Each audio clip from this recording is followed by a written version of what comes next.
fucking live.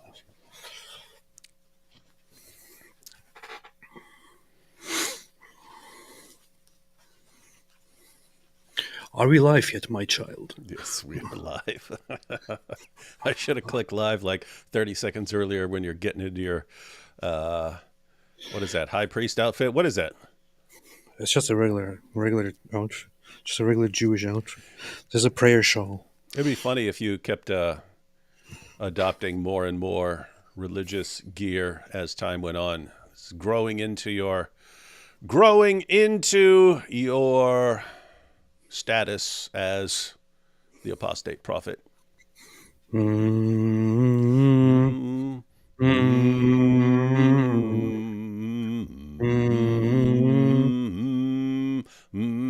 TikTok, time to rock. Good evening, good morning, good afternoon to everyone who's watching from all over the world. What is this? What is this? What is this mess here? I'm a woodpecker. I'm a woodpecker. I'm a woodpecker. I'm a woodpecker. I'm a woodpecker. I'm a woodpecker. I'm a woodpecker. I'm a woodpecker. I'm a woodpecker. I'm a woodpecker. I'm a woodpecker. I'm a woo. The heck is a woo? Real problems. What the heck is a woo? I don't know. This man has real problems. Wu-Tang. Wu-Tang. Wu-Tang. Wu-Tang. Hey. Yes. Have you heard of this Mosab Hassan Yousef guy? Oh, yeah. Have I not? Have I? Everybody should have heard of this guy. This guy is a legend. He would choose cows. Whenever he has a choice, he would choose a cow. And just for that alone, the guy is pretty awesome. Legend status. And what I'm looking forward to here. So we have the recording of Mosab Hassan Yousef speaking to the European Parliament. Now, when he's talking to people who only respect aggression and so on, he psychologically hurts them. He psychologically crushes and humiliates them. But I would guess that since he's smart, he's gonna be speaking completely differently to the European Parliament, that he'll get the necessary points across. But I'm actually wondering, like, what's the narrative, what's the way of speaking that would be most persuasive to a bunch of European parliamentarians? Would it be couching everything in terms of oppressor and victims and so on, but just reversing it from what these people think or something like that? It should go like this. Ladies and gentlemen, if I have to choose between the 1.6 billion Muslims and a cow, I will choose the cow. Why would he be speaking in a German accent? Because for Europeans? For Europeans? Yeah. Yes. Yeah. Alhamdulillah. Oh yeah, wait, I forgot to play the shofar. Oh yeah, hang on. Everyone pause. Everyone pause what you're doing. Stop.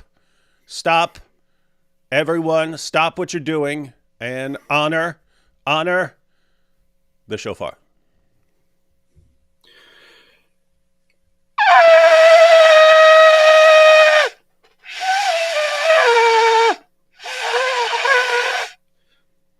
Hey, that's interesting. You had a couple different sounds. There, but they all sounded like a chorus of little birdies singing their way out of that ram's horn. Still making progress. Shofar is so good.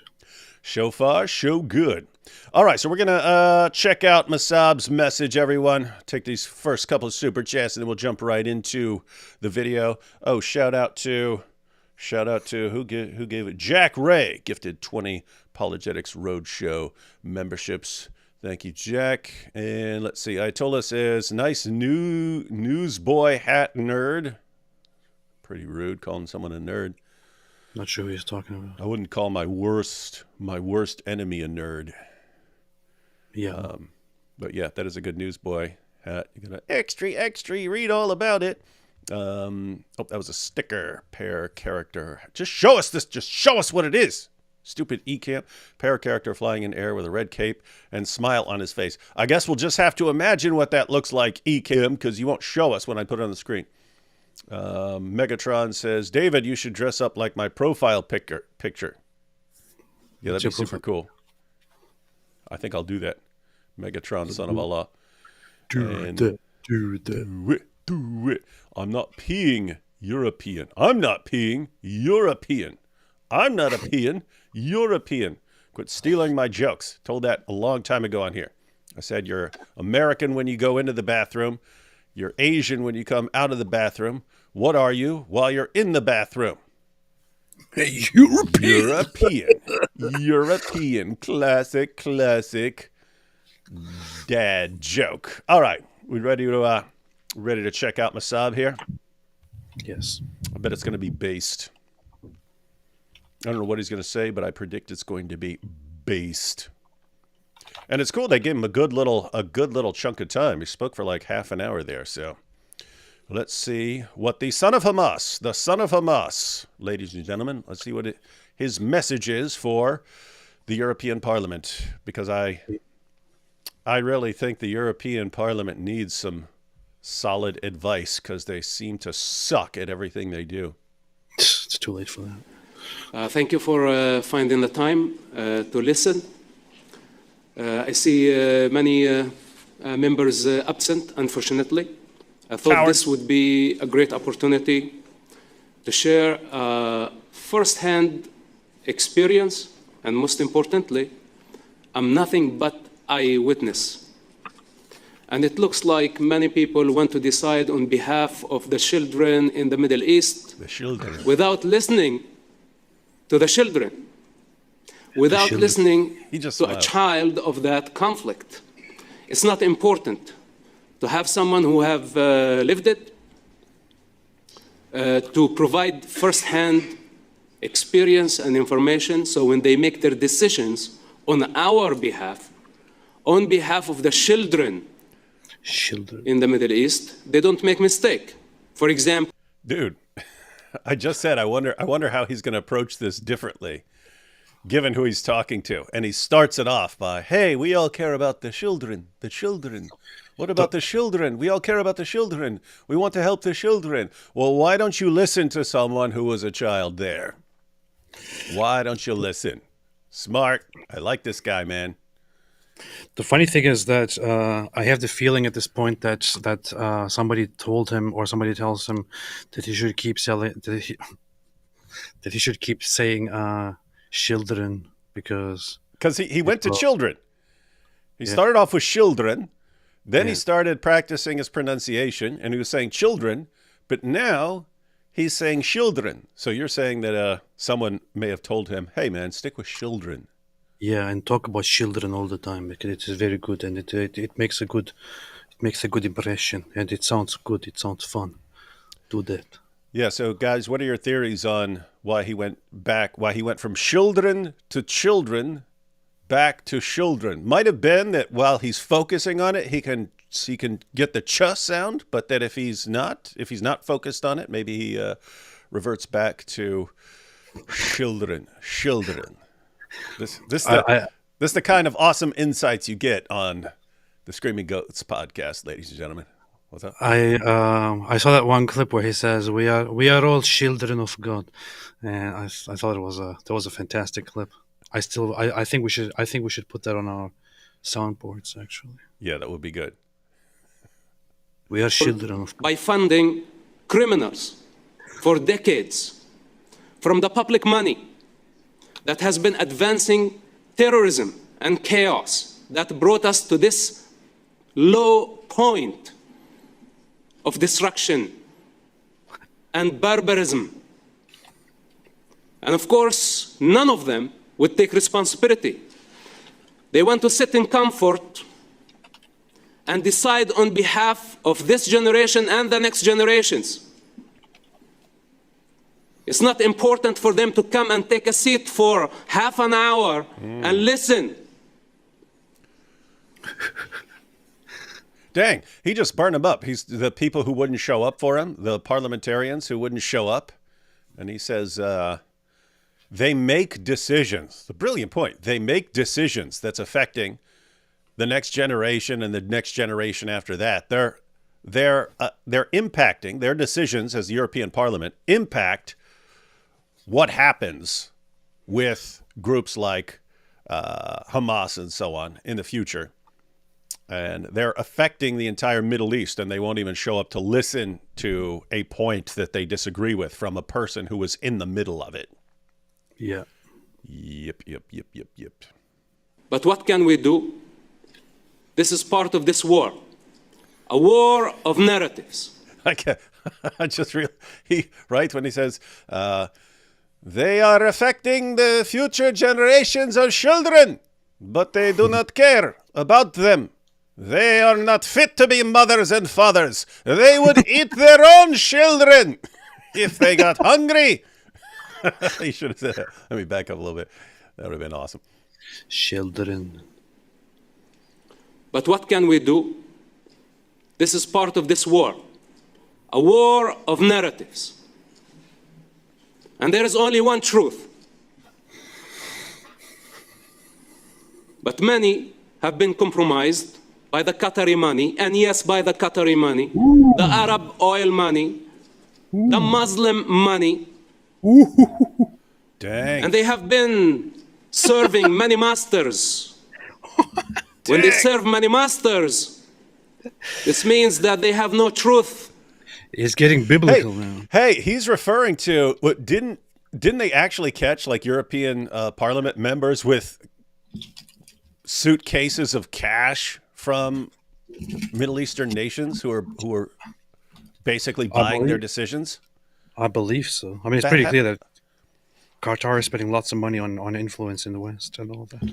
That's what I think it was. I think it was European guys. Everyone remember? Wasn't that like a year ago or something like that? Or a year or two ago? Does everyone remember that? No, nobody remembers. I'm just trying to think if that was some specific country's parliament or if it was. I think it was the European Parliament. Anyone remember that? Yeah, Dejan says yes, they did. Yeah, so they caught these guys. They caught these parliamentarians. Yeah, Linda Cohen says yes, they did. They caught some parliamentarians with piles and piles of cash from Muslim nations, getting their decisions bought. So he actually throws it in their faces. Nice. My jihad is keeping this thing on me properly. Yeah, that's all you do is. That's all you do is worry about your high priestly gear. The funny thing is, I noticed as I started wearing this, I noticed how difficult it is to keep this. And I was also watching some rabbi preaching in a synagogue, and he kept adjusting it. And I thought, okay, well, it's not just me. So, yeah, vocab has all kinds of problems when he dresses up as Muhammad. Headgear keeps falling off and so on. But yep, that's the price you pay. That's the price you pay to look super cool. Yeah. I was born back in 1978. I was only 10 years old when the first Palestinian Intifada started. My father was one of the founders of Hamas. Beast. And my family taught me that I was Palestinian. But they never said why I was Palestinian. Like today, millions of people believe to be Palestinians as an ethnic group, but in reality, they are not. And we have tens of millions around the world who say free Palestine, while in reality, Palestine never existed, except as a colonial entity. Colonial. Against the indigenous of the land. I'm not saying that there were no Arabs in that region. But for some reason, Arabs were allowed to take their caravans from every destination in Arabia with no political borders to come and profit from the British mandate of Palestine. But the Jews who had to go through the Holocaust and the ethnic cleansing on the hands of Ottoman Empire for approximately 400 years, then the ethnic cleansing in Europe, then the Holocaust, they did not have the right to take the boat and escape the hell of Nazism to come and find a safe place where they could survive. You know what's funny? See how he switched the narrative there? Yeah, But it was Arab colonizers were somehow allowed to come from all over the Middle East and so on, and move in there, and that's fine, and no one could ever have a problem with that. But if some Jews from somewhere else wanted to go there, shame on them. They're bad. They're evil. You know what's really messed up? So the mandate for Palestine, mandatory Palestine, was established with the sole purpose of, according to the documents, the League of Nations documents in 1920, and the British, correspondence. It was established and borders drawn for the sole purpose of establishing or re-establishing the Jewish national home in that land. That's literally what it says.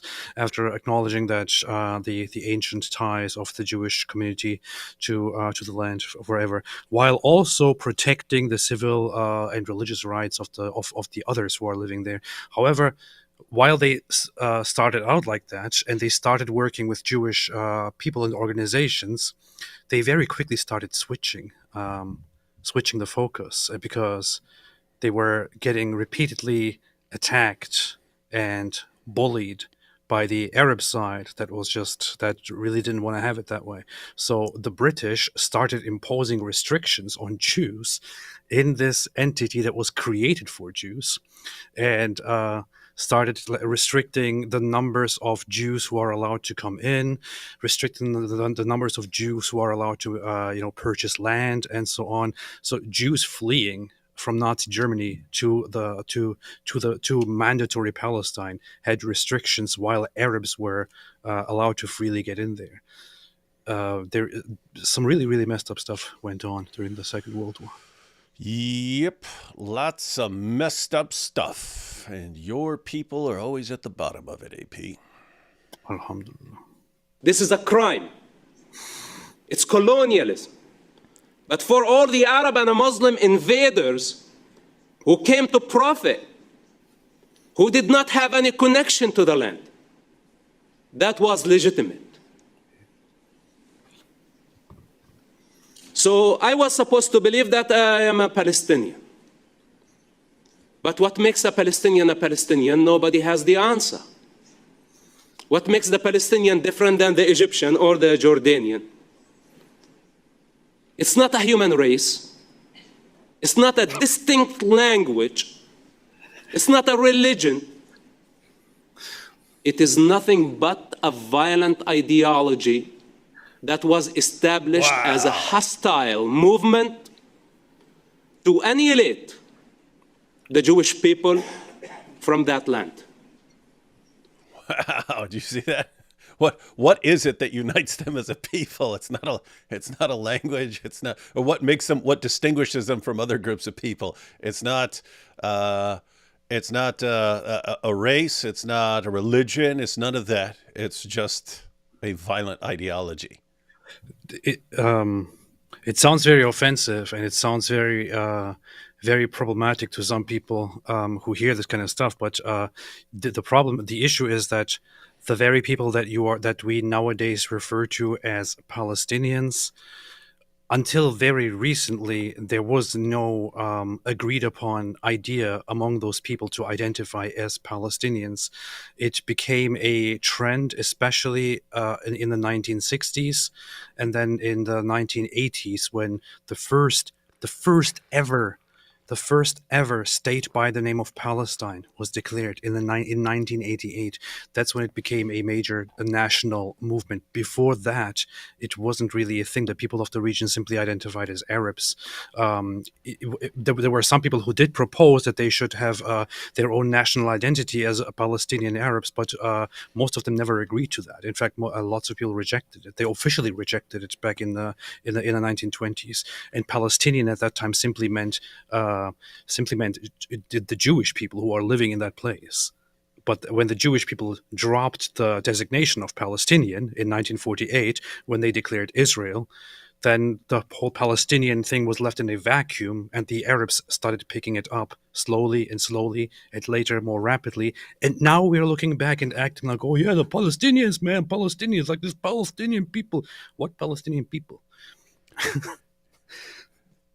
It's the people. But AP, I have to say, that was what you were just spouting there is the most racist thing I've ever seen since the last time you spoke. Thank you. Hang on. Wanted to listen to more Mosab there, but there are some super chats that are directed towards you. We got to go down to them. What are your thoughts regarding the death of 5-year-old Hint Rajab? Also, will you cover Piers Morgan's newest interview with Mosab Yousef? How long is that interview? Yeah, AP doesn't like the sight of Mosab Yousef. I really can't take it. I really don't want to talk. I really don't. I really can't take it. For some reason, AP can't stand that dude. I hate that guy, man. What are your thoughts regarding the death of a 5-year-old Hind Rajab? It is a name of one of the children that were unfortunately in the middle of a war, killed, which is very, very sad, which is very tragic, but I don't know what am I supposed to think about it. I wish there was no war going on. I wish once I didn't start a war. That's all I can say. Those are the thoughts. Candid with Lubna Ali Dawa exposes what happens in Mecca himself. Oh yeah, I forgot about that. People were asking us about that yesterday. Ali Dawa posting on what really goes on when Muslims take the pilgrimage to Mecca. It's basically one giant orgy. What happens during the Hajj? One giant, massive LGBTQ orgy goes on, ladies and gentlemen. That's what goes on during the pilgrimage to Mecca.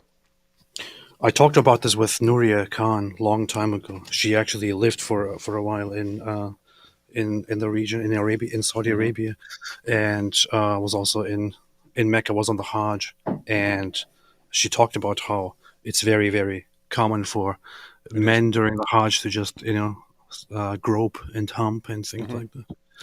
Yep, and all sorts of weird, creepy stuff. I knew he was a Quran only. He's a Quran only Muslim now, but in the 1980s he was just an Orthodox Sunni Muslim. But he's from Brooklyn. He's from Brooklyn. He was a black convert to Islam, and him and his buddies who had converted decided to take the pilgrimage to Mecca. And he says when they were starting off there, they were told, "Hey, there are going to be guys who come up to you and feel on you when you're." During the pilgrimage, you can't react because it would cause a disturbance and ruin it for everybody. And he's like, what, man, we're from Brooklyn, man. They ain't nobody gonna put their hands on us. And they did. They did. He said they almost had a brawl break out over it from some guys feeling on him. And then a few years ago, they started up the Mosque Me Too. Right after you had the Me Too movement, there was a Mosque Me Too movement. I was taking screenshots of all the Muslim women who were posting little stories about what happened to them and how they were sexually assaulted, literally while they're walking circles around the Kaaba and so on, and while they're bowing down and so on. And it was interesting because I'd take the screenshot of the story, and then 2 days later, the girl's post would be taken down. She would be pressured by Muslims to keep it quiet. So this is during like the height of the Me Too, when everyone's like, no, women need to talk about all this stuff that's going on and all these guys who've been doing this and that to them and getting away with it. But no, not Muslim women. They needed to keep it quiet. So they would take it down. There's one thing that I always remember about the Hajj. So my parents went to the Hajj. They went to the pilgrimage when I was a teenager, and were gone for quite a while. One thing that I remember at that time was that a certain piece of advice was given to them, which I also heard later on from others, again about the Hajj, which was the advice was to my father to always be very close to my mother, always have contact with her, and never when you get into a cab, there always get in first, and then let her out first, and then get out, and things like that, and always have her always surround her and things like that, and that sounded very weird to me, but I Yep. kept hearing it again and again, and then I realized, wait a minute, what they're saying here is that is that Mecca, is that the Hajj is dangerous, especially for women Yeah. who will get It's the abducted, sexual molested, assault capital of and the so on. universe. It's very, very messed up. It's the sexual assault capital of the universe. Need to start a saying, ladies, men, don't drop the soap during the Hajj. Don't do it. Don't drop your Quran. Don't drop your prayer beads. Don't drop anything. So you got to lean over. I want to say, don't bend. What are you doing? Their prayers are all just bending and bending and bending. I don't even know how they're going to avoid it. There is even a thing, you can look this up. Lots of groups that go there, that go as large groups together, do this whole thing where the men surround the women. I've seen that. Yeah. Yeah, they form a circle around the women to protect them. Can you imagine that? I mean, this is like the holiest site of Islam, and it's all about like protecting women from being molested. Yeah. Women in full Islamic gear, ladies and gentlemen, because we're always told that the reason for wearing the hijab, the burqa, the niqab, whatever, is so that women are protected from this sort of thing. And yet the capital of the Islamic world is also the sexual assault capital of the world. And it doesn't matter what you're wearing or how modestly you're dressed. You have to have guys. You have to have an army of bodyguards to keep guys from dry humping you while you're walking circles around the Kaaba. Great religion, guys. Can you imagine? Okay, honey, we're going to the Hajj. It's time to protect yourself from rape. Mm-hmm. Yep. Yay, we're going on the Hajj. All right, here are the 50 bodyguards we have to hire for you. Here we have Jewish vocab saying shalom goyim oy vey, but it's AP. That's funny. It's because of the hat. The hat makes me look like vocab. Oh, yeah. I get it. Yeah, hat and beard. Yeah, it does work. And let's see, AP. Why does your shofar not sound like the one on YouTube? That's what everyone's wondering. That's a good question. I probably do it wrong. I learned that that you need to practice more and be able to have a more deep, a lower tune that you get out of the shofar. I'm still learning. Now, I did for the first time when you were starting off. You made a couple different sounds with it, so.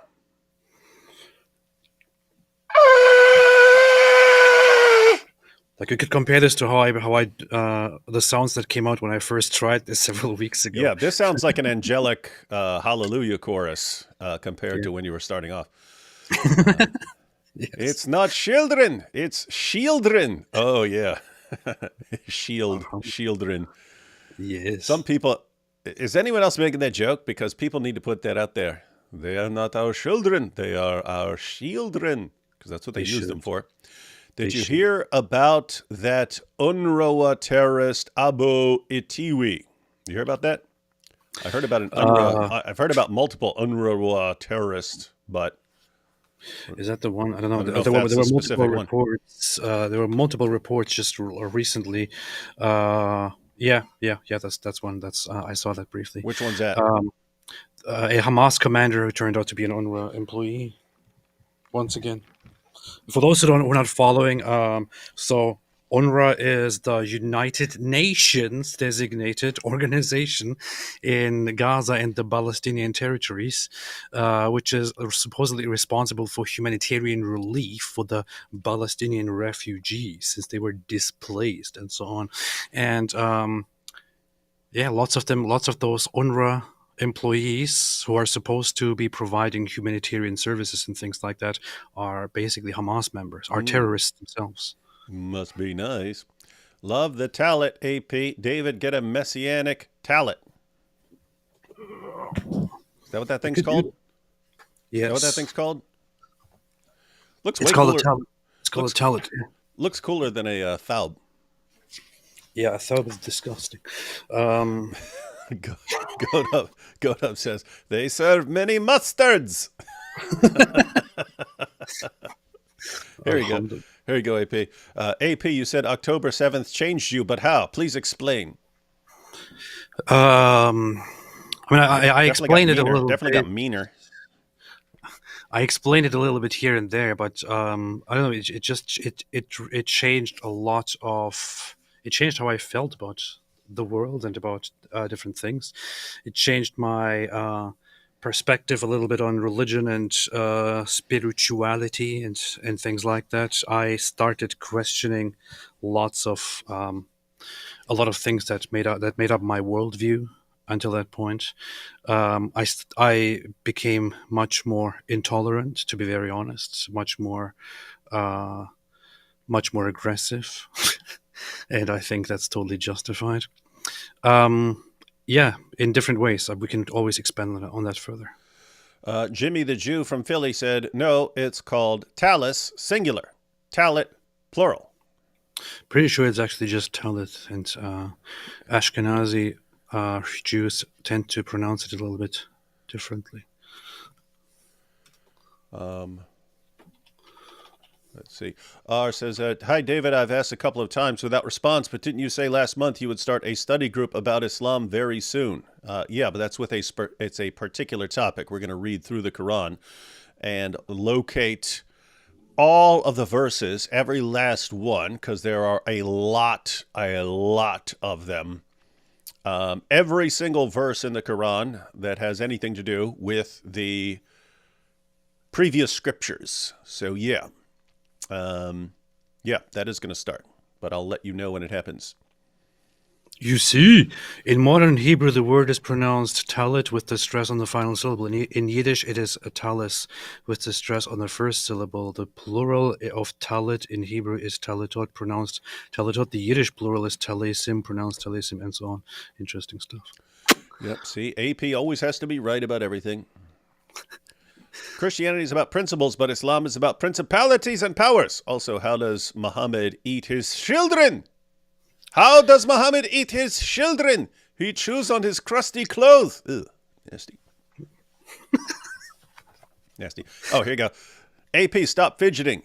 You look like a year-old girl at a dress recital messing with your talent, lol.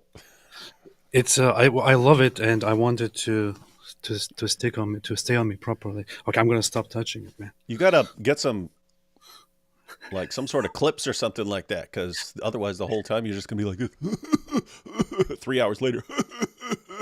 You see. All right, we got some more super chats, but wanted to get to the ones about the talent to warn AP to stop fidgeting with his talent. What this actually is it is a shawl that was kind of established after the destruction of the temple to have a substitute for what Jews used to wear on them, to have the fringes here on the corners of their clothes. As they stopped wearing those garments, they started creating new prayer shawls, which they attached those fringes to. You can even find that in the New Testament. Jesus himself is indicated to have practiced having the fringes and so on. Yeah. British and Turks were the cause of the Struma disaster in 1942. Talk about making one's blood boil. Turks, man. Turks. Luke Lang says, I saw the 99 Names of Allah thing on X. I blame AP. AP, you did it. I actually ordered it. It's going to be delivered this week. You're supposed to make your, the YouTube tutorial says you're supposed to make your lips vibrate. So it is like a trumpet, eh?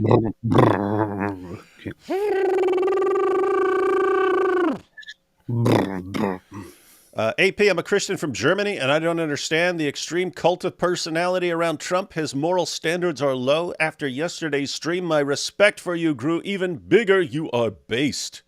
Thank you. I appreciate it. But I don't want to talk about Donald Trump today and make people angry. Because yesterday, I know it made lots of people angry that I talked like that about their hero. Yeah. And I don't want to do that. I just want to be nice today. Yeah, he doesn't want to get into that. You see how Germans are always trying to cause division at the worst possible time? I have been intimidated by the responses. You see, in Mecca, we're not the kuffar who are randy, only by women who show some skin. We dry hump women in burqas too. We dry hump everything. We dry hump everything. Nice. All right, everyone. Back to our good buddy Mosab here, spitting some facts, spitting some knowledge. The continuous Islamic, and I insist to say Islamic, attempt to kill the Jewish people. Ooh. And that brings us to the ideological dimension that many of us are in denial. Dang, I'm backing that thing up. The Islamic. I thought he was just going to be talking about the people or something like that, but he's talking about the Islamic obsession with killing the Jewish people. Wow. Look at that. Insist to say Islamic attempt to kill the Jewish people. Kill the Jewish people. Wow. And that brings us to the ideological dimension that many of us are in denial. Why? Because we have 2 billion Muslims around the world and we don't want to piss them off. So most of us stick our head in the sand in denial.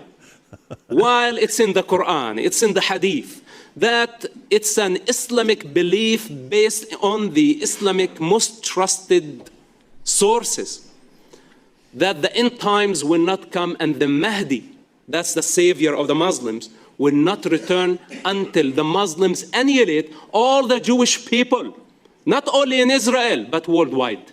Mm-hmm. Yes. This is not only human delusion. They have been acting on it. Mm-hmm. It's a legislation. Many out there believe that Allah gave them the authority to punish the Jewish people. First, Allah chose the Jewish people. It was His chosen ones. But for disobedience, Allah wanted to punish the Jewish people. And now the Muslims functioning as the sword of Allah on earth to punish the Jewish people and all the non-Muslims who don't submit to Islam. This is the Islamic law.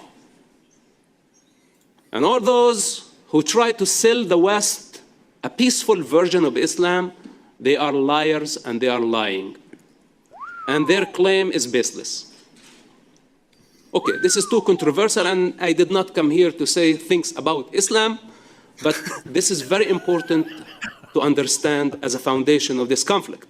Because everyone trying to sell a peaceful Islam is a liar. They are liars. Okay, this is too controversial. I didn't come here to say this. That's pretty funny. If we really want to find a solution, then we need to understand the dimensions of the conflict. And the ideological dimension of this conflict is the most significant one, in my humble opinion. This is how I was conditioned. As a Muslim, then as a Palestinian, and I think both identities are false. They stole our individuality as children. We were born free, children of earth, children of the divine. And they gave us false identity. They said, you're a Palestinian now. Fight for this identity. It's so important to you. And who created this? A con artist from Egypt, born in Egypt, with an Egypt accent. His name Yasser Arafat. a global terrorist who wanted to globalize the Intifada and hijack commercial airplanes and blow up athletes at Munich Olympics, and we can go on and on of the Palestinian global terrorism as a mean for political and financial gain. I find it interesting that he has this. You've never been there. What's that? I find it's kind of endearing, I guess, in a way that he has this very Middle Eastern attitude and Middle Eastern way of talking, but then doesn't go with the regular narrative that usually comes out of that way of talking, and instead goes against the Middle Eastern narrative with the Middle Eastern attitude. It's interesting. And he even flips certain ideas, like in Islam, everyone's born as a Muslim, but then your parents change you into something else. And then he's pointing out, no, children are born free, but then you're given this false identity, Palestinian Muslim, that you're supposed to then go out and fight for. And he's saying that's the false identity. That's what your parents do to you. Yep. Interesting. He takes all the ideas that he was raised with and he flips them. Yep. He is doing some serious judo. Yep. No evidence. With the Egyptian birth certificate. And this is the father of the Palestinian revolution. The most corrupt revolution on earth that does not have concern towards the Arab or the Jewish children in that region. Please notice, my ethnicity is not Palestinian. We are Arabs of Judea and Samaria. That's an ethnic group. This is ethnicity. But Yasser Arafat did not want us to go to school. This is why, when the first Palestinian Intifada started back in 1987, the masked men used to come to our school and ask us to leave, to go to the checkpoints and throw stones at the Israeli army. Because for Yasser Arafat, it was very clever to pay a handful of masked men, we didn't know who they were, to come to school and send children to the checkpoints to get shot, or at least to confront an Israeli tank with a rock. This image attracted the globe and attracted so many people to see the bravery of a child throwing a rock at a very advanced weapon. So many... What? Hope people pay attention to this. This is an aspect that he also addressed in the one book, which was Son of Hamas, at which he explained lengthily and deeply, which is that, contrary to popular opinion, it's not people going out there and just doing these things by themselves. It is Hamas and other organizations organizing these protests and basically forcing, like, it's in Western culture you don't really have this. It's very hard to imagine. In Middle Eastern cultures it is quite normal in comparison. In Arab cultures and Muslim cultures, that certain authorities just come to you and say, okay, this is what you do, this is what we're all doing now, no school, out, this is what we're doing, come here, participate in protest. And so they go and tell you to do exactly what they want you to do, and to throw stones and, I don't know, to do different things. Even in Turkey, for example, where I was for a while, you don't see it in the most in that extreme way. But even there already, the whole non-European, non-Western, the Middle Eastern culture begins, where you are regularly told, as somebody who goes to school, to just say, okay, no school today. We will now participate in certain nationalistic parades or things like that. And it's not up to you. You don't have a choice. You're just told to do it. And this is the least extreme form I have experienced in Turkey. In the so-called Palestinian territories, you will experience the most extreme form of that. And the most extreme form of that would be that the terrorists come to your school and take the kids with them and say, protest now. We'll go to the front and we'll throw rocks. It's the best thing. It's the greatest thing you can do. You will be a hero. You will be a hero if you throw a rock at a Jew and hit him. And if you get hit by a Jew, then you will be an even greater hero. This is what they teach them. And then, if you throw a stick at a drone, that's legend status right there. Accomplished absolutely nothing, but, you know. Yeah. Messed up culture. You're defiant, and that's all that matters. Oh, yeah. People sympathize with Yasser Arafat and his movement. They funded Yasser Arafat. And Yasser Arafat got addicted to power, to fame, to money, to prestige, and now this became his game. He assassinated his political rivals. He self-appointed, or he appointed himself as the leader of the revolution. And he built billions of dollars. Where did that come from? The Arab oil money and the European countries who funded him to try to silence him. This is the game. The more money you give this corrupt revolution, the more they will sacrifice children.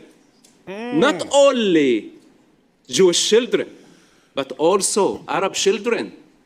Dude, this is deep right here. The more money you give to this corrupt revolution, the more children they will sacrifice. Why? You send millions and millions of dollars to these guys, but it goes to the leaders who have made a business out of this. So they get piles of money to keep this going. You send them money. This tells them to keep up the killing and killing and killing and getting killed and getting the kids killed and so on, to keep this going, because that's what convinces you morons to keep sending them money, which goes to the leaders. They've made a business out of child sacrifice. They've made it a billion-dollar, multi-billion-dollar industry. The multi-billion-dollar child sacrifice industry. And Mosab just threw it in their faces. You guys are funding a business that's centered around getting kids killed for profit. Yep. It is, I'm not sorry to say, Palestine is a child sacrifice cult.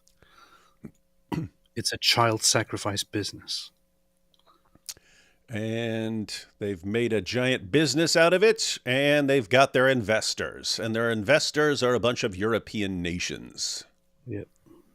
Yep. And Mosab here is like he's like the Old Testament prophet who would show up to tell people how screwed up they are. But they will not listen. And of course, people in the West cannot understand a culture that is willing to sacrifice its own children. But I'm a living example. When my father had to choose between his ideology, between his hypothetical Allah that he is worshipping and his son, he chose the cause to maintain and protect his public image that he has invested more than 60 years in falsehood, false identity of a Palestinian, of an Islamist. This is not who I am, and it's a choice to know my roots as a child of the divine, as a child of the universe, as a child of earth. That today I choose the highest interest of humanity, not the interest of the tribe. Say the cow. that this is Palestinian, etc. Who cares? And how many children are they willing to sacrifice for this sick ideology? And today we have so many sellouts in the West who scream out loud, free, free Palestine, forsaking the hostages. Naturally, when we have a hostage situation, humanity should get united to say free the hostages, the most logical thing. They represent all of us. They're just civilians that they have been kidnapped from their backyards, from their living rooms. Infants, children, elders, Holocaust survivors, mostly farmers from a liberal community that actually believed in coexistence and peace. That's what you keep pointing out. And the entire world suddenly got united behind a concept. They choose a concept over humanity. It's so obvious that our crisis is bring the hostages and save the children from those who have hijacked the entire society and booby-trapped one of the most populated areas in the Middle East to kill civilians for political and financial gain. Yo, remember what they call them, the Chibok girls? So in Nigeria, Boko Haram showed up and kidnapped a couple hundred girls from a girls' school, took them, and then the entire world started saying, bring back our girls, bring back our girls. And everyone was posting pictures and memes and so on, bring back our girls. And then they just stopped saying it because, shocker, the terrorists didn't listen to everyone's memes. The terrorists didn't listen to everyone's memes about just giving the girls back. So they kept them. And the world wasn't willing to actually do anything to get the girls back. So it was, as long as it's really easy to pretend that we care a lot about this, as long as it's just post something on Twitter saying, bring back our girls, that's pretty much all we're willing to do. Under no circumstances are we actually going to take the steps, the necessary steps of rescuing these girls from the terrorists who are raping them. There's no scenario we're actually going to go do that. And then Israel is different. No, we will actually hunt you guys down, and we will destroy everything that gets in our way from going after them. And they're the bad guys. So who are the good guys? The good guys are the ones who pretend that they're super interested, but are never actually willing to do anything. And the bad guys are the ones who actually say, you know what? You took our people. We're coming to get our people back. Weird stuff. It's just similar to the idea of like, you used to fight war to end the war and make the other person surrender, and you had to do whatever it took to get the other side to surrender. And now it's, fight the war, but fight it with both hands tied behind your back. Don't try to win. Just try to be as nice as possible, leading to a never-ending war. And it's like people have all these ideas, but they're like all these parallels. Like the people who actually say, no, we're going in there and we're going to do it and we're going to win, and that's the way it is. They're the bad guys. The people who always want to hold back to give the terrorist plenty of time to regroup again, and keep it going forever. That's the good way to go about things. It's freaking nuts, man. I'm just confused about one thing. Why didn't they listen to the memes and bring the girls back? Yeah, because I thought that's what would happen. I thought all these Boko Haram terrorists who took all these girls and took them as sex slaves and so on, that they're going to say, oh, a bunch of Americans and Canadians and British people are posting a hashtag on Twitter. I guess we should just give all these girls back. And then, of course, Westerners, then upon finding out, this doesn't convince them. Well, we have no plan B because we thought that you win all this. The way to win is through a hashtag. And when it came down to actually doing something, no, we're not willing to go that far. That would make us mean because then we'd have to go in and actually be hunting down terrorists. And, well, terrorists might not like that. Think about their feelings. Think about their feelings. What are you laughing at? Nothing. But for some reason, many of us are confused, and we have been choosing an ideology, a concept over humanity. And of course, they have been posing as posers. They have the higher moral ground. They all speak on behalf of the children, of the victims of this conflict.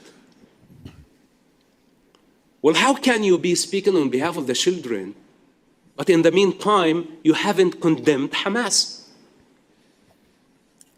On one hand, they support the resistance.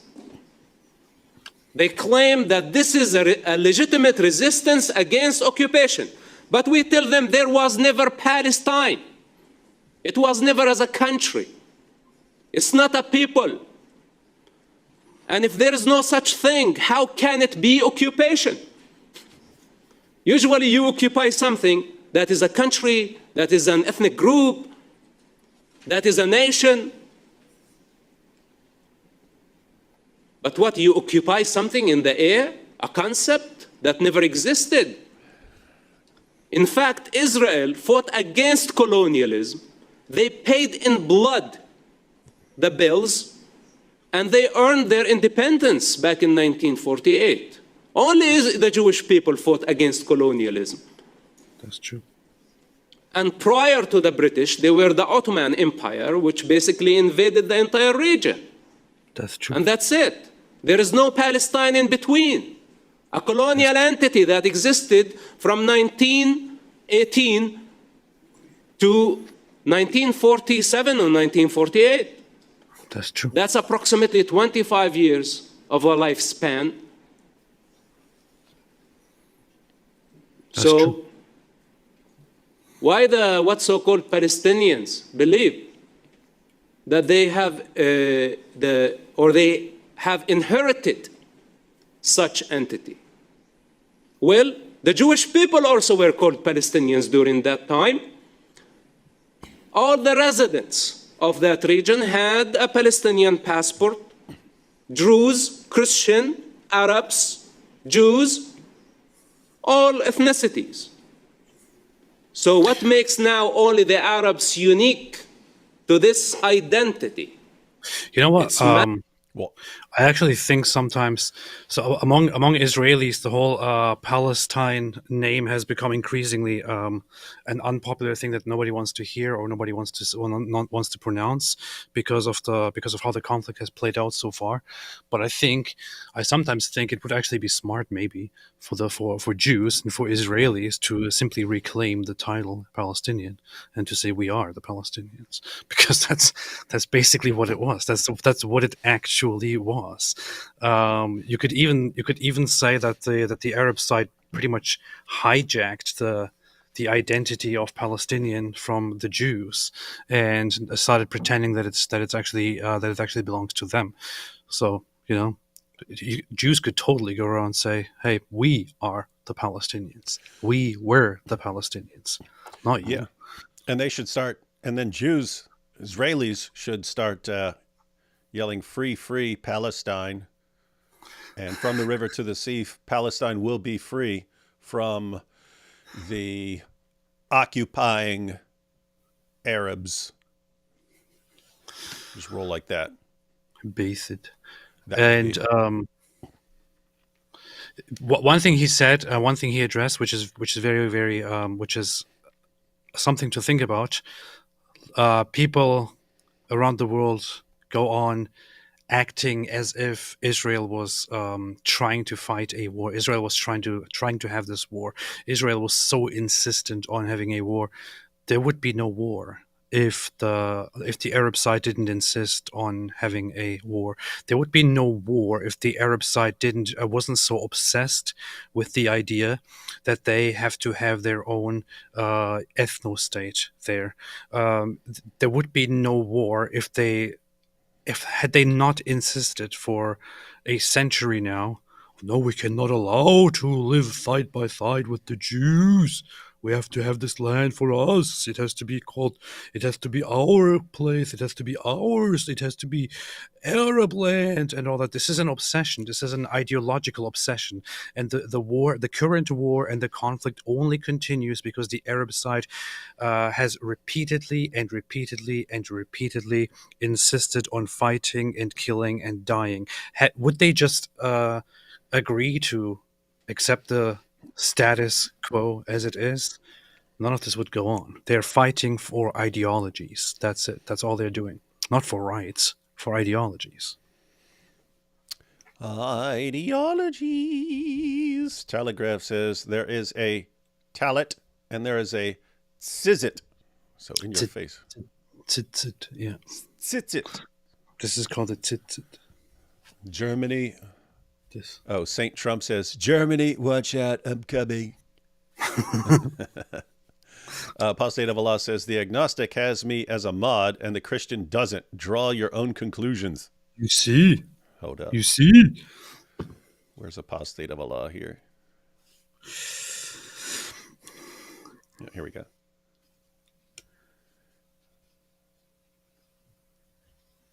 Then the Lord appeared to Abraham and said, to your offspring I will give this land. So he built there an altar to the Lord. There we go. There we go. Appeared to him from All there right. he moved. I fixed that, Apostate of Allah. So now there are no conclusions to draw. Knows Too Much says, AP, I agree with your concerns on Trump, but I still think people should vote for the least bad option available. Trump. Also, the entire party and administration should also be taken into account. Didn't you literally just say you don't want to talk about this?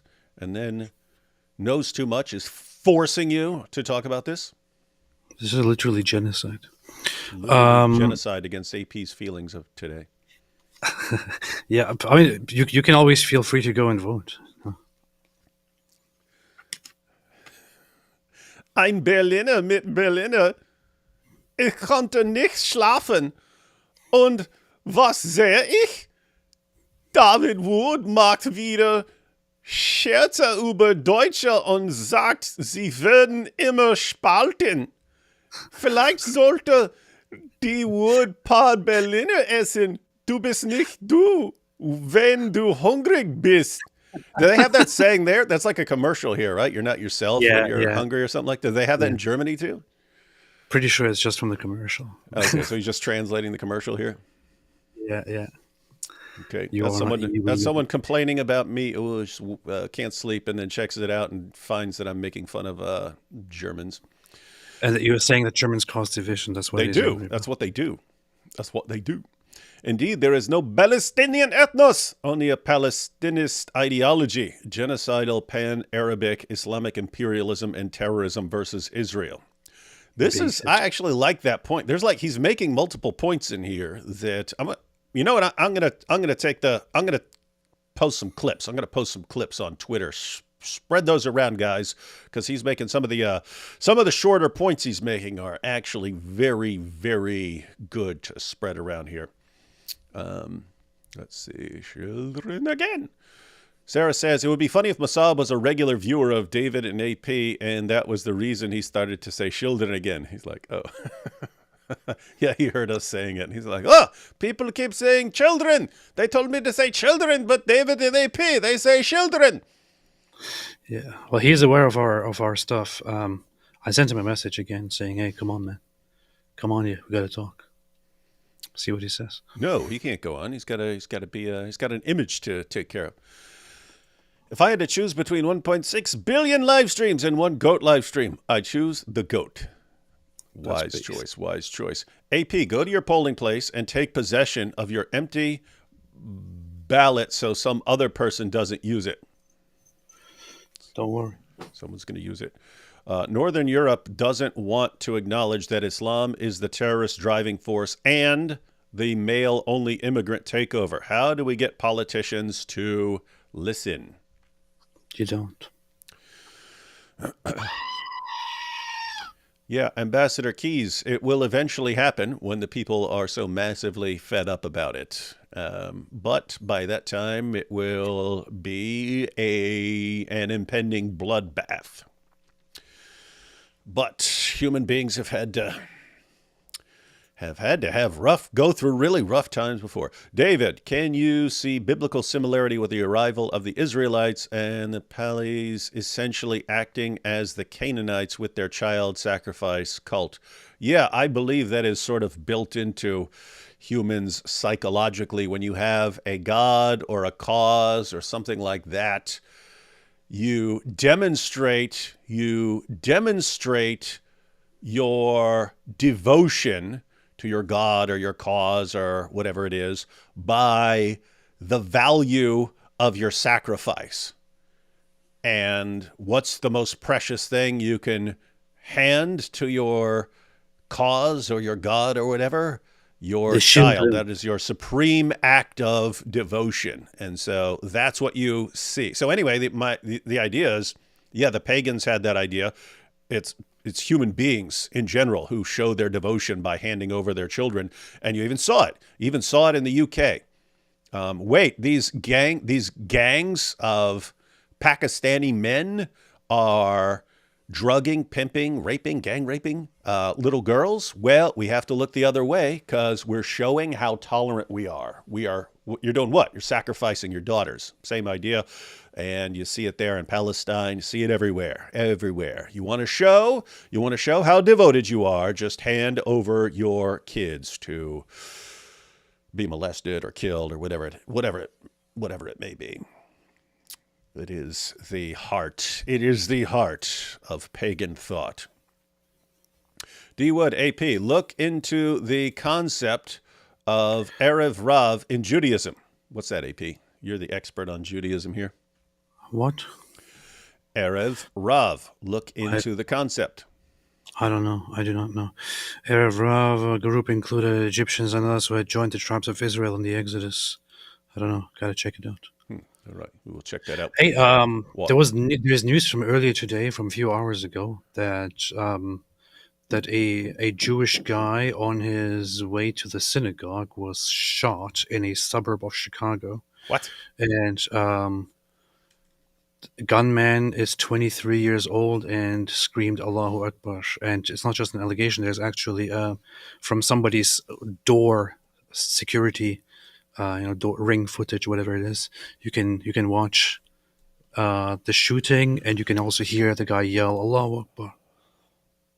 Wow, Jewish Chicago neighbors fear hate crime preceded shootout with police.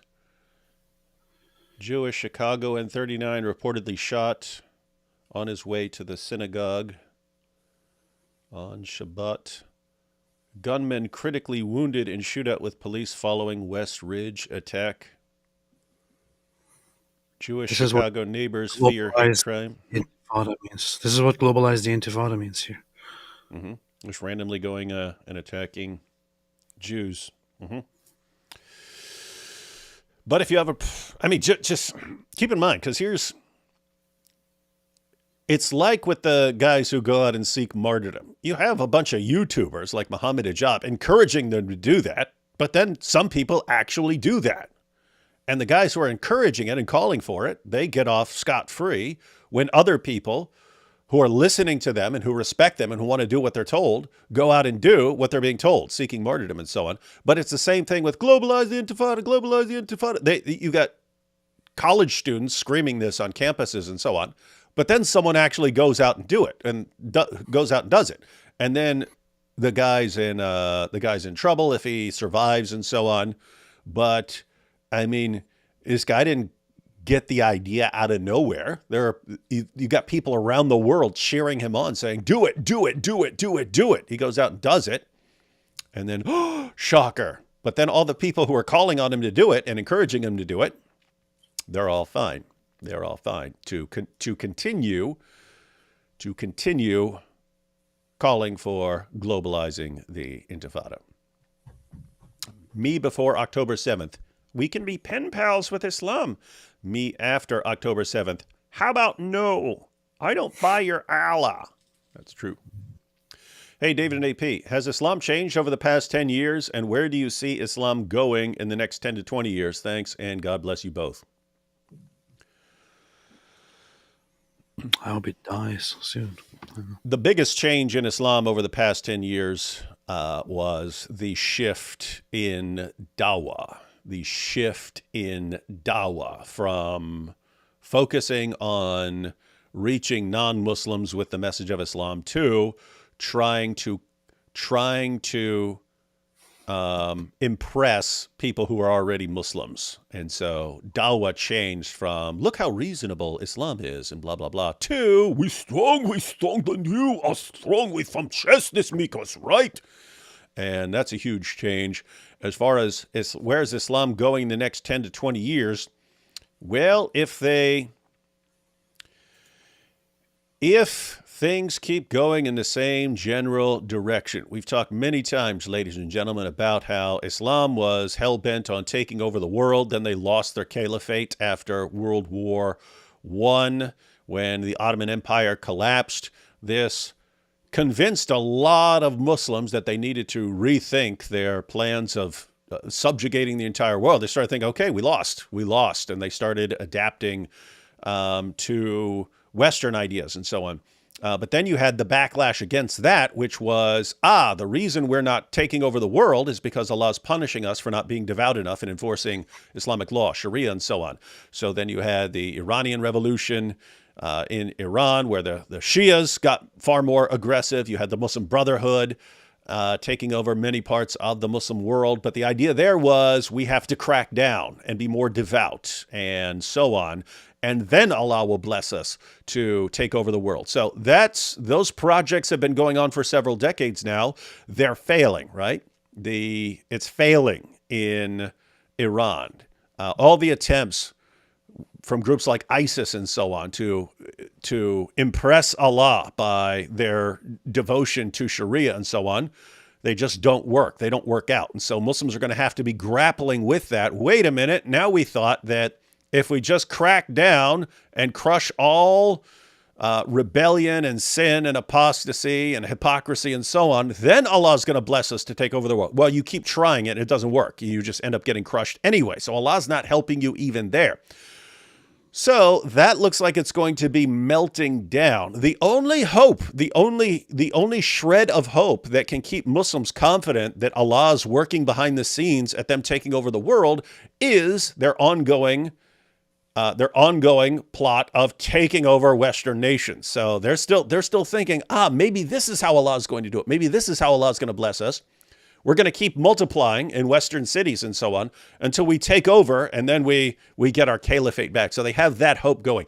If Western nations just stopped this nonsense and gave them no hope of actually taking over, I think you would have Islam just collapsing psychologically. Because, guys, at the end of the day, it's an ideology based on global conquest. You are here to take over the world. If it ever becomes clear to you that you're not taking over the world, wait a minute, that was the entire basis of our ideology, that God wants us to take over the world. If you are failing at that miserably and you can't do it, that calls into question your entire ideology, which is why when Muhammad Hijab put together his poll on what it is that causes Muslims to doubt Islam, one of the highest answers was the weakness of the ummah. It's not supposed to be that way. You're supposed to be strong, and you're weak. And so in the near future, I hope to see their hopes of global conquest dashed to pieces. Sadly, it's Western nations who keep the hope alive. Look, we'll just keep bringing you in here, and maybe that's how Allah is going to get you to help you take over the world. But I think Islam, since dawah is failing and dawah is a joke now and all their arguments are collapsing and they're not even trying anymore, I think Islam is going to basically become a big gang. It already has components of a gang, but I think it's going to get to a situation where that's all it is. It's something you join for your protection in areas where you have tons of Muslims, and so you just join it for your protection. That's my prediction on Islam in the next 10 to 20 years. Now back to Mosab. And so many people are believing. so many believers. This is what we are dealing with. So they inverted the narrative. And we don't need to look way back in the past. We can just look into our lifetime. Since October 7, savages, they broke the fence, they went into peaceful communities, they wiped out more than 20 peaceful communities based on their religion and based on their ethnicity, based on their race. And that's the very definition of a genocide. Genocide is not defined by head counts. To say, let's say, if we kill more than 5,000 people, this becomes a genocide. No, genocide is defined by why the people have been killed. And the only people who were killed based on their religion and ethnicity are the Jewish people on October 7. The victims in Gaza, they are not being killed because of their religious or ethnic background. It's a collateral damage because of the lack of responsibility of their government. For all those who claim to say what's happening in Gaza is a genocide based on the head count, they are contradicting the dictionary and the reality. Israel has been doing everything within their ability to minimize the civilian casualty by giving people 2 weeks in advance, revealing the military plans. Evacuate this area while the terrorists evacuate with the civilians, dressed up like women, like civilians. It's very obvious for any person with intelligence to see that the terrorists have been trying to maximize the civilian casualty. Then they did not stop there. They exaggerated and they lied about the statistics.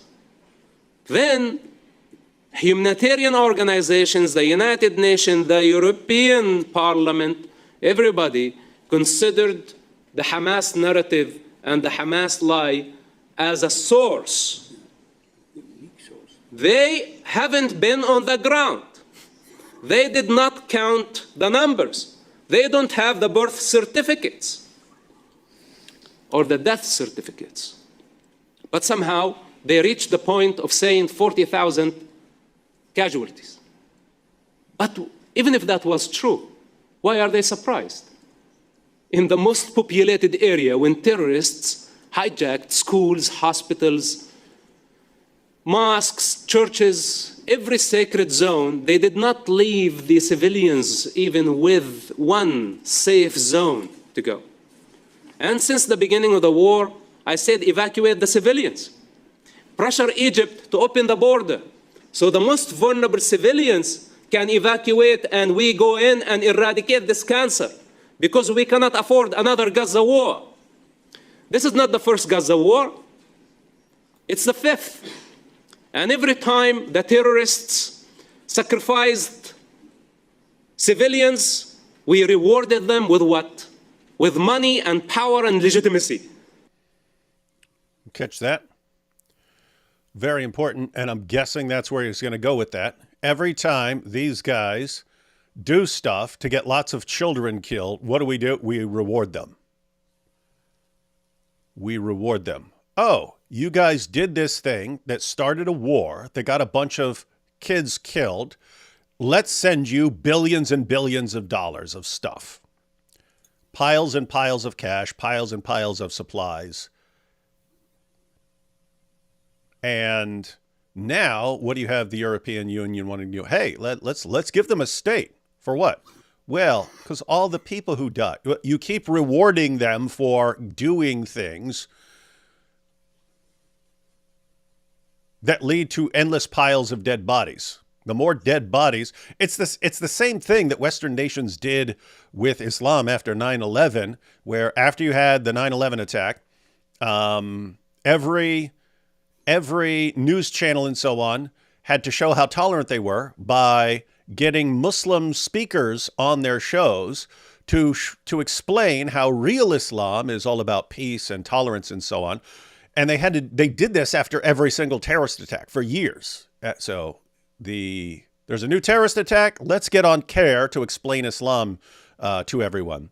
And then you have this wave of conversions after every terrorist attack. It's like you're rewarding them by globalizing the dawah for them. Oh, a bunch of Muslims just slaughtered a bunch of unbelievers in the name of Allah. Hey, let's get some da'is on our channels to promote Islam and tell everyone how wonderful Islam is. You keep rewarding them for killing, getting killed, death, destruction, terror. Hey, the more violent you guys become, the more we will help you spread Islam. And the more we will reward you. What are we, stupid? Yes. So every war, they came back stronger. Every war, they came back stronger. And this last war, they doubled down. They tripled down on this evil practice. And now they are expecting from the West, from the free world, to come on its knees and beg them, please don't hurt more children, and we will give you whatever you want. You want a Palestinian state? We will give you a Palestinian state. Even that means at the expense of already established democracy. That is not only a democracy for the Jewish people, but also for Muslims, Arabs, Druze. What's up?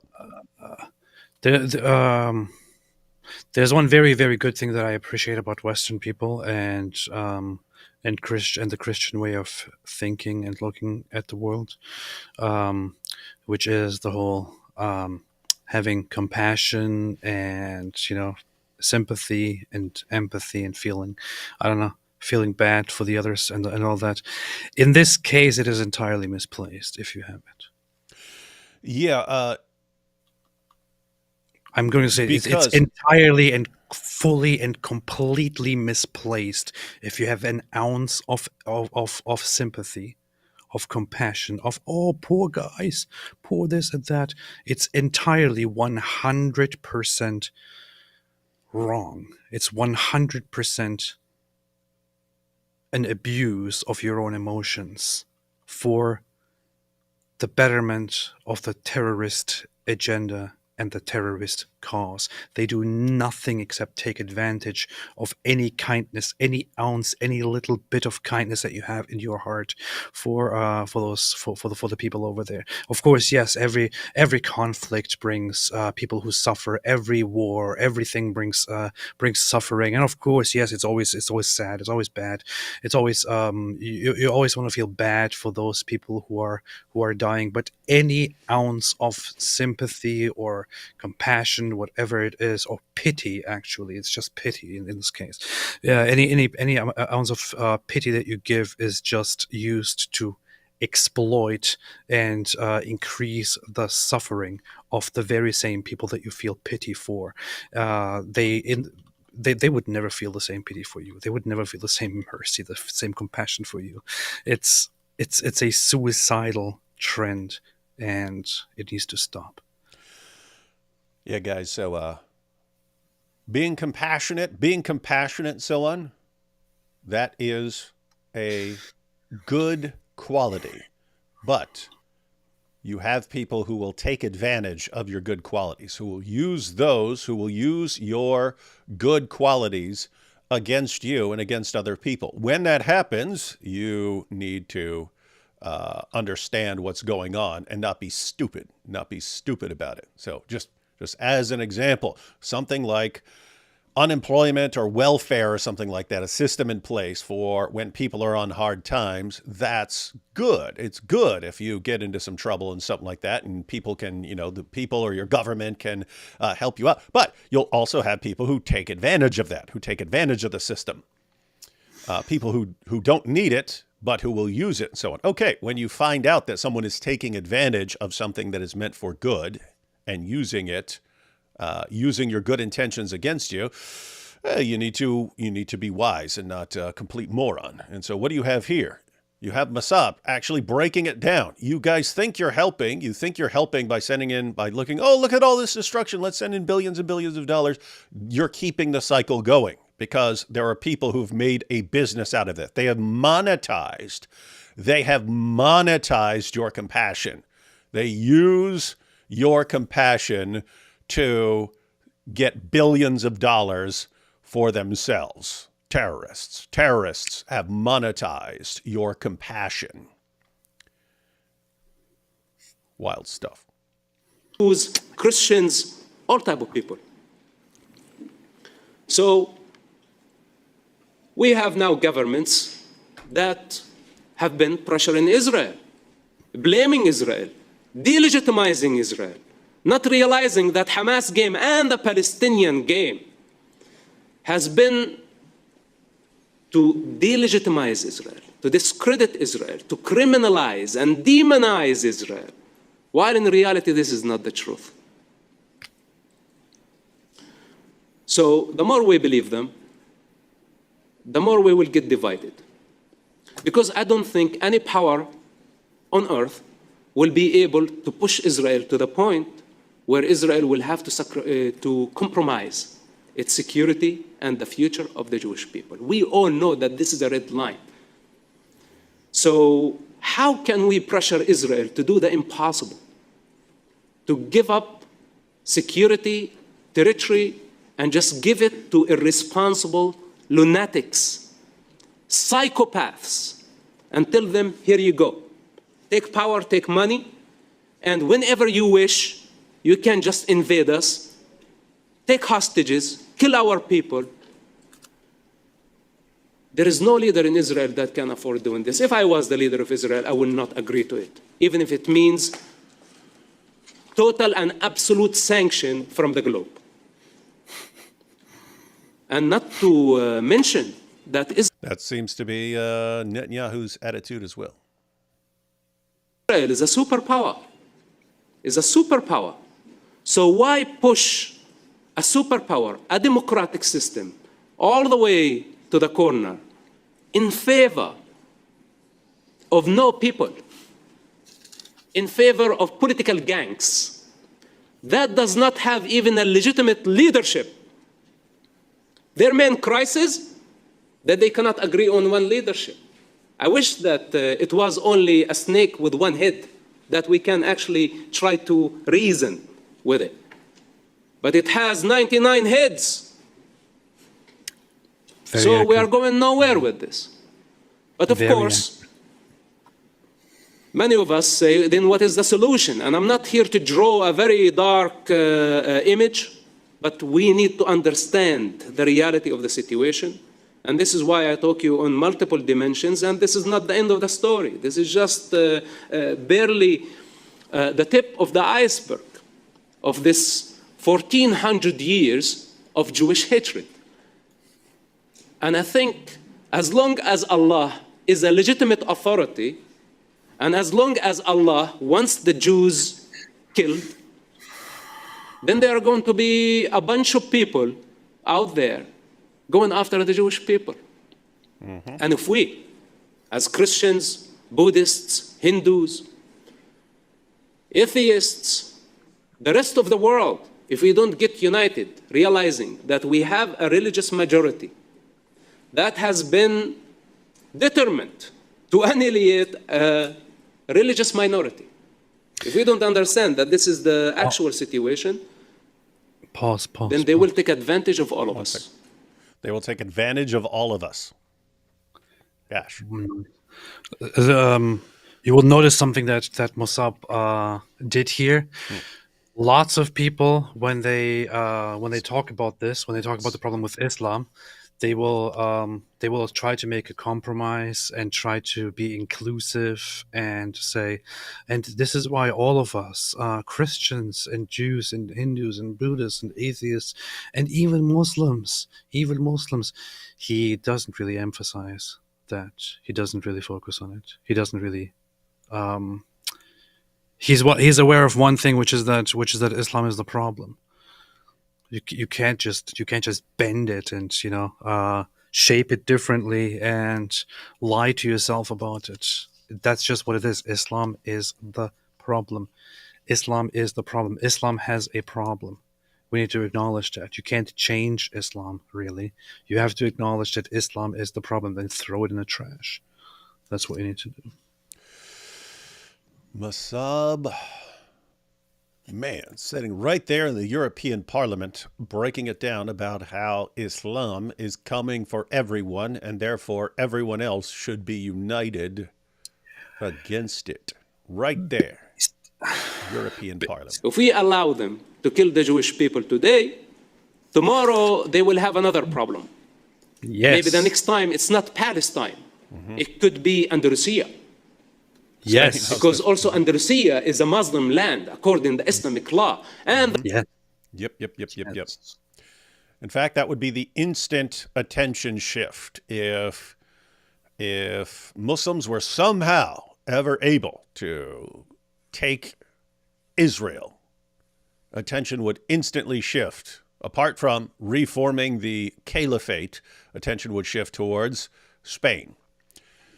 Because Allah revealed, drive them out from whence they drove you out. So if you were in a place and they drove you out, it was originally talking about Mecca, but the idea is if Muslims were driven out of a place that was ever controlled by Muslim, they are obligated. They are obligated from Allah to keep fighting until they get it back.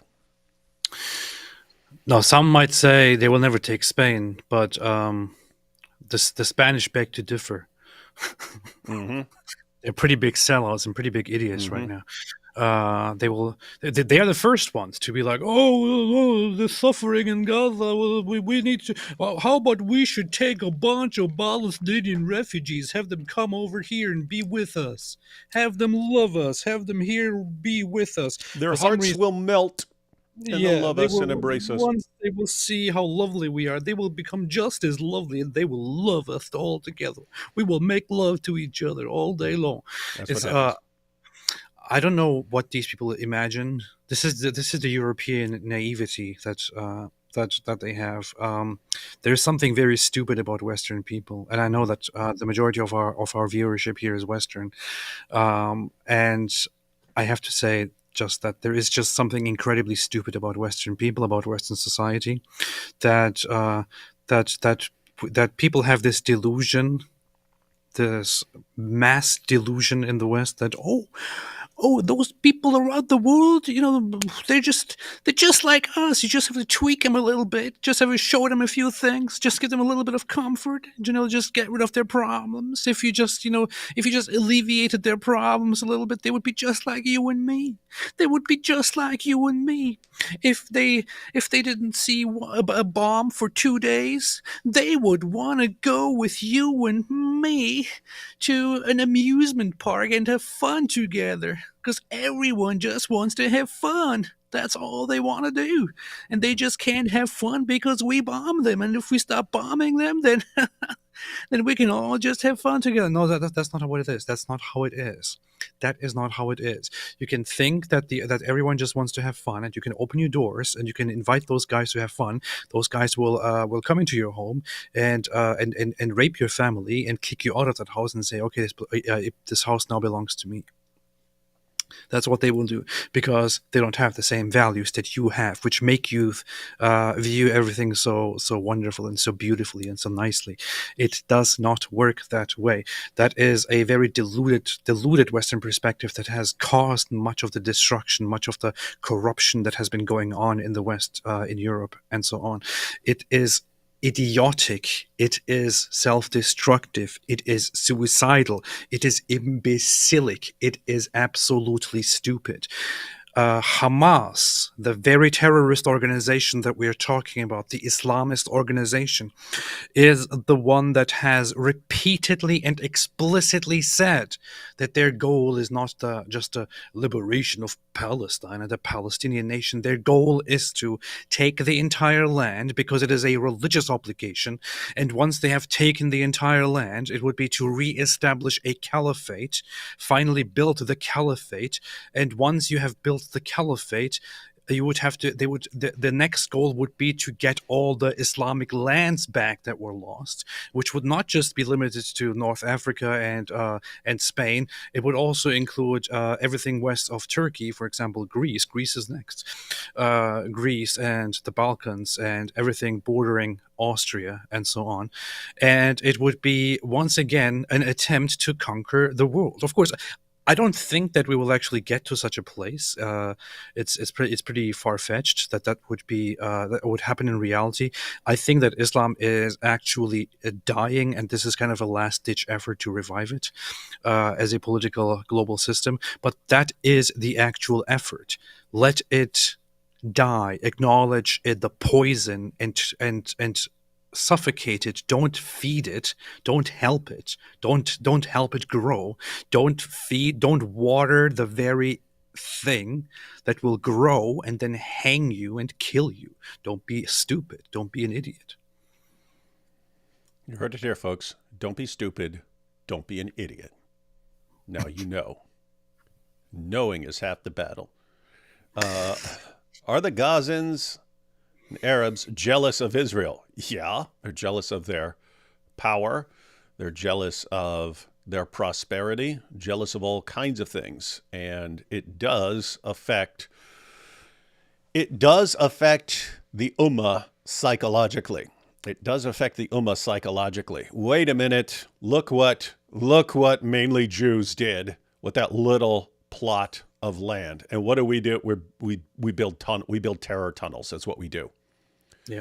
That's what we do. We build terror tunnels. They build a thriving society. And then what do they do about it? They throw tantrums and whine about it and blame everyone else for why they won't actually build up their own areas. That's what they do. Pretty dumb. Have you seen Bill Burr's bit about Bring Back Our Girls? It's great. I think I did watch that years ago. Burr. Bill Burr's funny. AP is right. Let us all just write in Muhammad. You want to do that? That would be funny. Everyone just go in and write in Muhammad for president. Yeah, that's what you should do. You guys reckon Khomeini will meet Nasrallah soon? I don't know. Look like they dialed things back, but Khomeini's not going to last forever. He got all kinds of problems. All kinds of problems. Jews still in Chicago learned nothing from the 1930s. I probably wouldn't live in Chicago right now if I were Jewish or if I were non-Jewish. Either way, I wouldn't want to live in Chicago.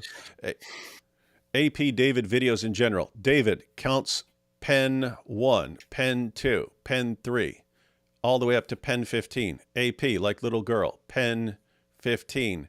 Heh, heh, heh, hee, hee, snort. Do you have any idea what this is talking about, AP? Do you even get the joke? No. If you look at pen 15, if you write it out in big letters, Oh, I get it. It looks like PP. So that's fine. Yeah. Okay. See, He's correct there. Ein Berliner mit Berliner. Funny that D Wood again reads German in this voice. Also, while I'm complaining. Yes, a commercial slogan. Yours is AP or D Wood. Both lift up the mood. That's what we do. You see. Mosh totally. Cohen says, David, you should always refer to the Muslim Brotherhood and Abu al-Banna for uniting Taqiyya, Kitman, and Dawah as an all-Islamic doctrine, the 5 Ds. The 5 Ds of Dawah. These nuts. Knows too much as Arabs isn't actually an ethnicity. Originally, before Arabic and Islam existed, Arab was a general term for the desert Araba dweller, not an ethnos. Yeah, but ethnicity is a very fluid thing. It's not a real thing anyway. It is how you identify different people that over periods of time live together in a certain environment, and then as a result of that develop a certain culture, and then have that culture in common with a long heritage, language, different practices that are special to them, and so on. So in that way, Arab has become an ethnic group rather. Yeah, I would say, yeah, you can't kind of say, well, it originally, I mean, everything was originally something, but we still have terms for people groups now. It's like Turks were originally what were they, wolves or something? Some Yeah. guy banged a wolf. So there were originally these weird wolf hybrids or something like that. But now we refer to them as a people group. But the people, But yeah, the people. there were some nomadic steppe guys up there somewhere, Banging way wolves. way up there with their they looked like Mongols, and then they almost died, and then a wolf came and then said, "Hey, bang me," and then that one surviving Turk banged the wolf, and then that's how they turned into what we are today. That's the Momo stole from the Syriac, Talmudic, Apocrypha sources and changed the narrative wrongly. Arafat changed the narrative with the Palestine Phantom. Yeah, Muhammad is the pattern of conduct in Islam, and what Muhammad showed is just rewrite all of history to make it all whatever narrative you want to share with the world. And so that's the takeaway. Just rewrite history, make it whatever you want it to be. And shocker, Arafat imitates Muhammad. D. Wood, as a philosopher, what do you think about philosophers contesting the moral argument by trying to attribute moral values to evolution? Well, you can say, we have a kind of herd instinct and so on from evolution. Our ancestors who had some sort of, who were wired some way to take care of others would actually be better fit to survive. They'd have a survival advantage and so on. And so you can attribute our moral inclinations to that. But you're sort of limited then. If you're saying that's all morality is, and that's where our morals come from, and that's their status, it becomes kind of difficult to take things as moral absolutes versus just, this is the way we're wired. Because if you say, hey, this is the way we're wired, therefore it's fine. I mean, a lion that moves into a new pride of lions will eat all the young to make room for his own. And so on. Do you say that's good? Do you say that's good because that's the way it's wired? There are animals that reproduce by violent rape and so on. You say, that's how they do it by nature. Therefore, it's good. It's weird to say this is how you're wired because something helped your ancestors more successfully impregnate women. Therefore, it's automatically good. So anyway. You end up with the is-ought fallacy at some point if you're trying to derive actual moral obligations from how you're wired. You end up committing a fallacy. And so the point is, if you want to say that, if you want to say this is my view on where morality comes from, fine, but then don't go around acting like. And I'm saying this because people like Dawkins do this all the time. The world has all the features of as if there is at bottom no good, no bad, no right, no wrong, nothing but blind, pitiless indifference or whatever, however he put it. But then he'll go around preaching to the entire world about what they need to do and how their views are bad and so on. It's like you can't have it both ways. You can't have it, but you can't throw out morality when it's convenient for you and then be a moral absolutist when it's convenient for you.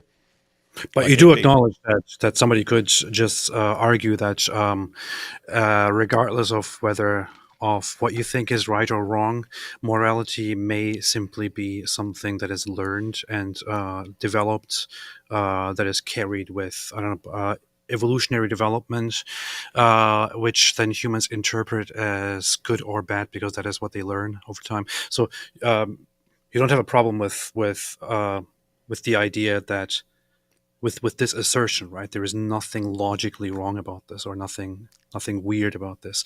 Your problem would just be that if you adopt this worldview, then you shouldn't make any judgments on what is wrong and what is right. Yeah, if you're gonna, so the idea is take something that we regard as a moral obligation or something like that. Do not do this. Do unto others as you would have them do unto you, or something like that. What is that? What is the ultimate status of that? Does it have some like divine authority behind it or something? Is it a command from God? If it is, then it's a certain kind of thing. If it's something that's kind of wired into us from some sort of herd instinct or something like that, that changes its status. It changes, it's got a different kind of force behind it and so on. So no, there's nothing incoherent about saying, hey, that's what my moral view is. there's an incoherence if you somehow become a moral absolutist when you're talking about other things, right? And that's what I generally see.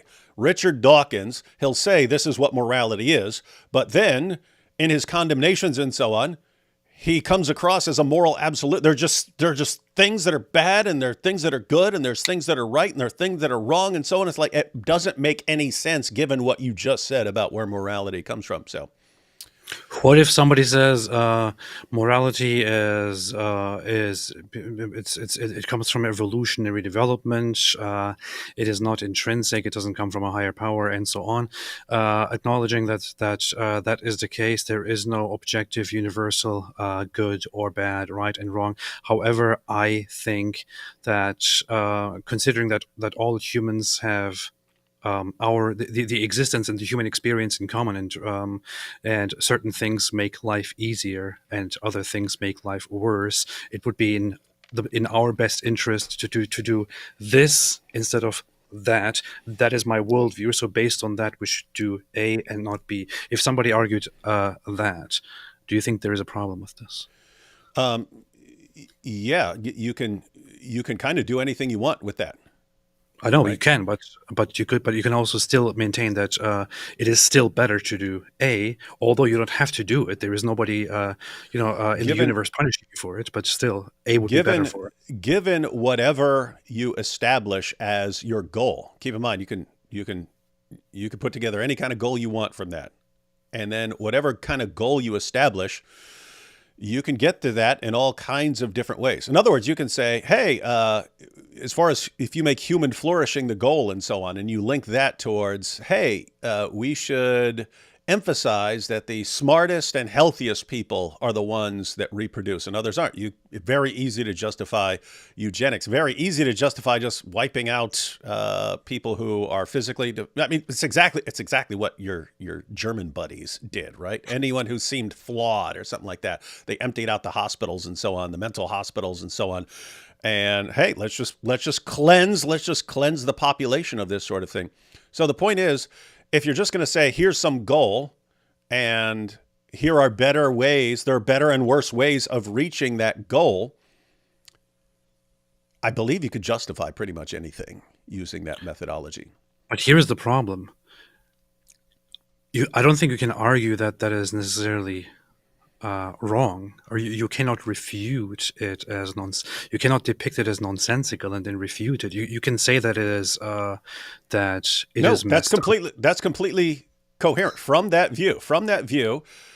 Guys, if you're making what happened according to your evolutionary history, if that's where you're deriving your moral values and so on, it becomes pretty straightforward to say, hey, historically, weaker organisms, dumber organisms and so on, they tend to get weeded out because the smarter and better fit organisms are able to survive and reproduce more effectively. And so what society and civilization has done has taken away the evolutionary pressure. And so now we're de-evolving. What do we have to do? We have to make a concerted effort to do what evolution would have done, do what natural selection would have done, and wipe out the weaker and dumber organisms ourselves. And no, there's nothing incoherent about that.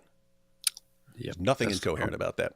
So you have it here, everyone. AP believes that we should all wipe out the weaker and dumber organisms, just leaving a pure master race, if you will. That's where it leads.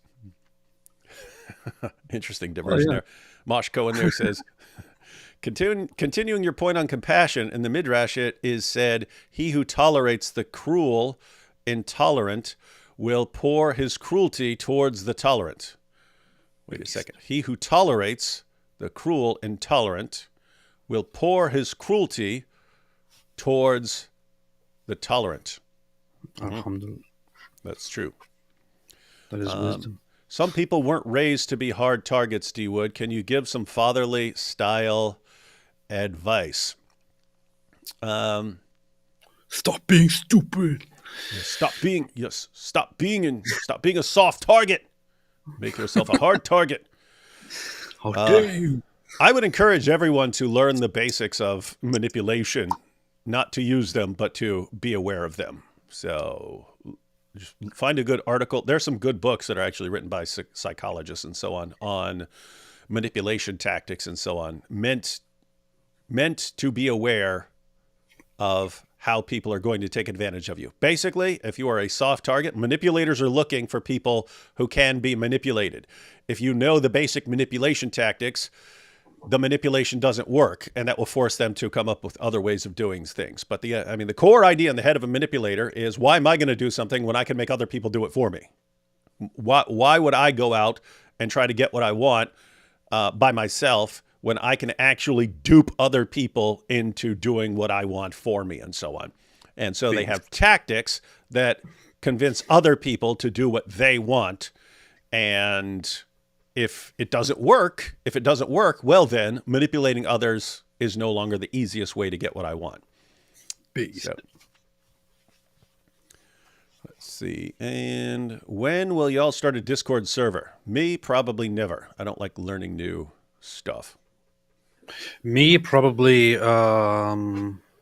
tomorrow, unless I decide that I will just not do it tomorrow. You heard it here. Now back to Mosab. Muslims are required to fight until they liberate this Islamic territory. Mm-hmm. Every mosque around the world is an Islamic land. And I dare you to try to shut down one mosque in Europe, especially if they mix or don't separate religion and state, or mosque and state. This is the challenge. And this is where they contradict a fundamental of the Western or most Western constitutions, that no one is above the civil constitution. But Allah and the mosque are two authorities above. And Muslims don't separate between mosque and state. Now, they are in violation of the laws. Now, you as lawmakers, go and try to say this mosque violated the law, we want to close the mosque. They suddenly become angry. They have a cause. That's what and they could turn violent.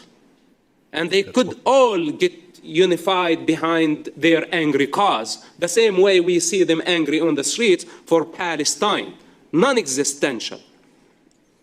Even to the degree when there is some idiot on the street burning a Quran, they go against the entire nation, against the government, against the diplomats worldwide, boycotting and sanctioning and protesting. And you Yeah, there's always that insane hypocrisy of, hey, some guy did this in your country, therefore we will target everyone from your country and every business from your country and every diplomat from your country around the entire world. But these are the same exact people who would say, oh, just because all these guys launch terrorist attacks in the name of Allah, never associate that with anyone else in our religion, let alone associate it with our religion. Each person is a completely isolated individual and must never be associated with anyone else. And again, there will be the exact same people who say, hey, someone from this country did it, therefore we are at war with this country forever. Hypocrites. No concept of consistency at all in that religion. Try to tell them this was just an individual. It's his responsibility. It's not the responsibility of the entire people of the country. But they insist on violence by the means of sword and by the means of intimidation. This is the Islamic approach. I know that I'm taking lots of time. I'm trying to conclude. Thank you for your patience. Nice. So the situation in Andalusia could be next, and we are living the modern day Islamic invasion. Many here, leftists, or they claim to be liberals, Democrats, they want equal rights. And we simply tell them, what about equal responsibility? decent citizens, show responsibility, hence they have equal rights. But criminals, terrorists, invaders, illegals, they haven't shown any responsibility. So why they are entitled for equal rights? Because what do we do to the criminals who violate the laws? Don't we imprison them and strip them from all their rights? Suddenly we give them just the minimum human rights in a cell? Why? Because they are criminals. And then what's the result? D. Wood can't even vote. Huh. Shocker. And stripping is why don't we give them equal rights as well? It's a good idea. Good point. Give us equal rights. Citizens who show equal responsibility, they are entitled for equal rights. Otherwise, it's a different story. Everyone in this entire country has a gun except me. Why? Because I'm not allowed to have one. My rights, even my Second Amendment rights, have been taken away from me. Now, keep in mind, Andalusia and Palestine, they're very similar concepts. If Hamas and Palestinians succeed in pressuring the world to manifest their Palestine, which I don't think is a possibility, then there is going to be another concept, a different name, another angry cause to justify their violence. And I don't want the caliphate to see this. Alhamdulillah. I say it's their freedom to be Muslims, but keep Islam in Mecca. Keep the mosque in Mecca. Here in the West, I don't want to see the West turning into an Islamic continent. I love diversity. When I come to Europe, I want to feel that it's Europe. And if those who really admire Mecca and worship in the stone, then why don't they just migrate to Mecca? Stay there. Where no women rights. What's that? He sounds like he's their boss, and he's like, when I come back, I don't want to see this change, turned into an Islamic country. Yeah. This is what I like.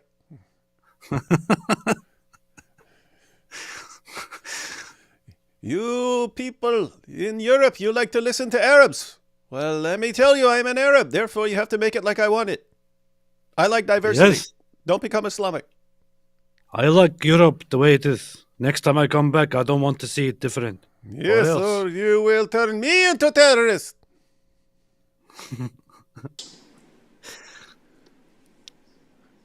Their society does not give women any rights. They are property. And when you cancel half the society, what is a society without women? You kill all the creativity. Then there is sexual repression, and the sexual repression will automatically lead to violence, to terrorism. And this is the psychological connection. Then they are attracted to come to the West. Why? Because they see freedom. Women are free. Hence, the society is free and more healthy. So they come attracted to the freedoms. But then suddenly, they want to turn it into Mecca, where non-Muslims are not allowed to enter the city. I don't want to say, where is their tolerance? Where are the temples? Where are the synagogues? What's that? It could have taken a completely different turn. He talked about how the sexual repression causes violence and terrorism, and then he said, and then they are attracted. I thought he was going to say, and then they're attracted to goats. Goats, yeah. And then they're attracted to goats, and we wonder why. Okay, if you don't want to save the Jews, save the goats. Do you care about the goats? Think about the goats. If you don't care about the children, care about the goats. There are the churches that are in Mecca, but this is too much. Let's say we don't want to give them big responsibility or a big task to manifest. At least we say, why don't you allow the non-Muslims enter the city of Mecca? The signs are so huge on the entrance of Mecca, say Muslims and non-Muslims, 2 free ways. This is their approach. This is their tolerance. Got it. So tomorrow they could do the same thing here in Europe. Did he just and just everywhere said in got the it, world. but So he we sounded enter the city of Mecca. He said got it, but he said with just he went totally American. So it I really sounds got it. He goes, got it. Okay. Got it. Got it. Okay. I'm starting to wonder, Wrapping man. it up. Huh? Look at this. He's like, and I will tell you once more. What? Oh yeah, I got it. I'm almost done. Yes. You got it. No problem. No problem. Hey! No problem. Be done in a couple seconds. Watch this. The signs are so huge on the entrance of Mecca, say Muslims and non-Muslims, 2 free ways. This is their approach. This is their tolerance. Got it. See that? So got it. No problem, man. No problem, tomorrow Bob. they could do the same thing here in Europe and everywhere in the world. So we need to be aware. We need to be aware of the fundamentals of this problem in order for us to provide good solutions. If they want to worship in the mosque, this is okay, but they must separate mosque and state. If they want to worship, they have the freedom for worship, but we don't want to see gatherings, political gatherings by the name of Islam, praying in the thousands, making political statement. They are in violation, immediately in violation. They want to worship, close your door. It's your devotion. It's your relationship between you and your God, between you and your Allah. I don't have a problem with that. But don't intimidate the people with your prayer. And I conclude that there could be a solution similar to the Vatican. You know, the Vatican does not have borders, and it's a very powerful state. Does not have big army. They don't need big guns. And that model could be manifested in the Palestinian territories, or let's say the West Bank. That instead of the European Union investing its money in gangs, in corrupt politicians who have been against the interest of the children, against the people, and against the future of this generation and the next generations, we should invest our money in education. It must be conditional. Conditional. We can invest in economy, and we can improve the life of this generation, that we invest directly in the people. And we don't want, in the near future, any Palestinian state. The children don't care for a political entity. They don't care what they need. They need a peaceful environment.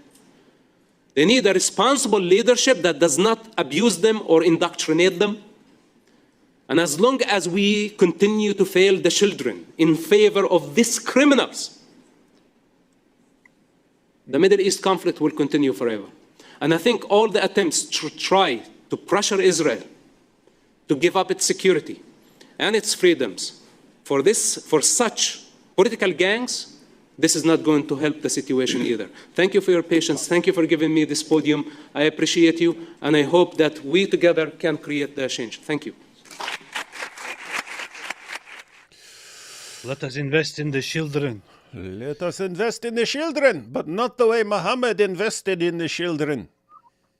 I believe the children are our future. Not the way Daniel Hakikachu wants to invest in the children. Not the way Ali Dawa says we should invest in the children. I believe the children are our future. Let them lead the way. Some religious people in Israel believe that Deuteronomy 32:21 is the reason why we are at war. Thought you might like this verse. So Deuteronomy 32 contains some warnings about what will happen if the children of Israel go against God, and he says he will punish them with other nations. And so you would have some people saying, "Aha, that's why we are having this fight right now." Tezbot says, thank God for Mosab. AP correct about, although I have to say, they're kind of winning this war pretty hard, so doesn't seem to fit terribly well. Thank God for Mosab. AP correct about Western mentality. Once you understand Islam, so hard to make people listen. Yeah. Because the people... AP should vote and write in Mosab for president. I am. That's what someone should do. Everyone write Mosab for president. I will write Mossad for president. The West has become naive due to atheism because atheism refuses to see that people are not all good and are influenced by many things, especially their religion. Exactly correct. Not just atheism, agnosticism as well. These are the basically the destroyers of Western civilization. What's interesting, it was a tiny little section of Jordan Peterson's discussion with Richard Dawkins, but Jordan Peterson was kind of alluding to this when he said, guys, if you look at how human beings are just by nature, we do some really, really messed up stuff and we can be really, really brutal. He says the fact that somehow civilization advanced to the point where you've got all these atheists who think that, no, this is how we are by nature. We're just these scientifically minded, blah, blah, blah. That's how we are by nature. And the idea that this became so normal that you take it for granted and you think these things are just self-evident. He's talking about how amazing that is, but that is sort of an ongoing problem that certain ideas and values became so dominant in Western nations that Westerners took them for granted and thought that that's just how people are. And so they think, hey, everyone around the world is the same and everyone in history is basically the same. And so, hey, just bring in as many as you can and we'll all just rally around our shared values that we all have just in virtue of being human beings. And it's going to be a while before that finally breaks. I would say that I would say that it's a little bit of an attempt to shift the blame. I would say that while it's very, very evident and very obvious that the secular aspect, the agnostic and atheist approach is what really deludes people and makes them view things in a very naive and dumb way. I would say that, sorry to say, but I think that especially the Western Christian perspective and aspect and ethos has contributed very, very, very, very greatly to this. To an irrationally pacifistic and weak and naive attitude of being very soft toward those who want to kill you. And who shamed us into being overly tolerant? Bunch of atheists. For 14 centuries, Christians in the West said, we are not going to be controlled by Islam. And a bunch of atheists came along and said, look at you Christians. Shame on you with your intolerance. Shame for shame for shame for shame for shame. Look at all the horrible things you did with the Crusades. Look at all of that. Shame on you. This is what religion does. And we go, oh, okay, well, fine. We'll just roll over and play dead no matter what happens. And then a couple of years later, atheists, Christians, why won't you protect us? Why won't you protect us from Islam? Too late, Budros. Exactly. In your face. Atheism. In your face. Atheism is poison. Atheism is cancer. Talk about Western, stupidity? We got a Hamas supporter as head of a trusted flagger to control social media in Germany. AP can find this on NIUS. Hey, check it out. They got a Hamas supporter as head of trusted flagger to control social media in Germany. You can find that on NIUS. What is that? Some TV station or something like that? I think that's a newly formed news outlet in Germany. Yeah, I'll check that out. Mm-hmm. I think we can agree that AP's rant on how stupid Western people are with inclusivity sounds like a goat screaming endorsement for Trump 2024. Beast. Does sound like that. Does sound like it. AP saying, nope, nope, don't vote. No one vote. Whatever you do, don't vote. Don't care about the future of your country. Don't pick who you think would be the best at securing the future of your family. Just stay out of it. And at the same time, he's basically cheering for Trump. No one can figure out AP. That's what I would do. We once had an Iranian guy join our mission team in Lebanon. He started telling us how much he hated Jews. Turns out he just didn't like orange juice. Oh, he's going, I hate the Jews. I hate the Jews. And they think, wow, what a dirtbag. But it turns Jews out disgusting. Hey, AP, your camera went out again. What?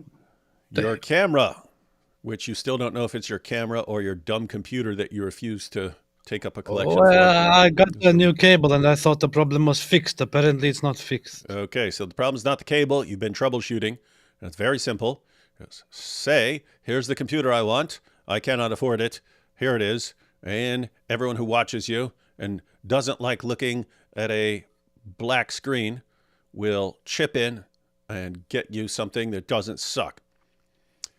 Before I say this is the computer I want, I can't afford it. I would rather drown in an ocean of dread or something like that. I don't know. Well, that's dumb.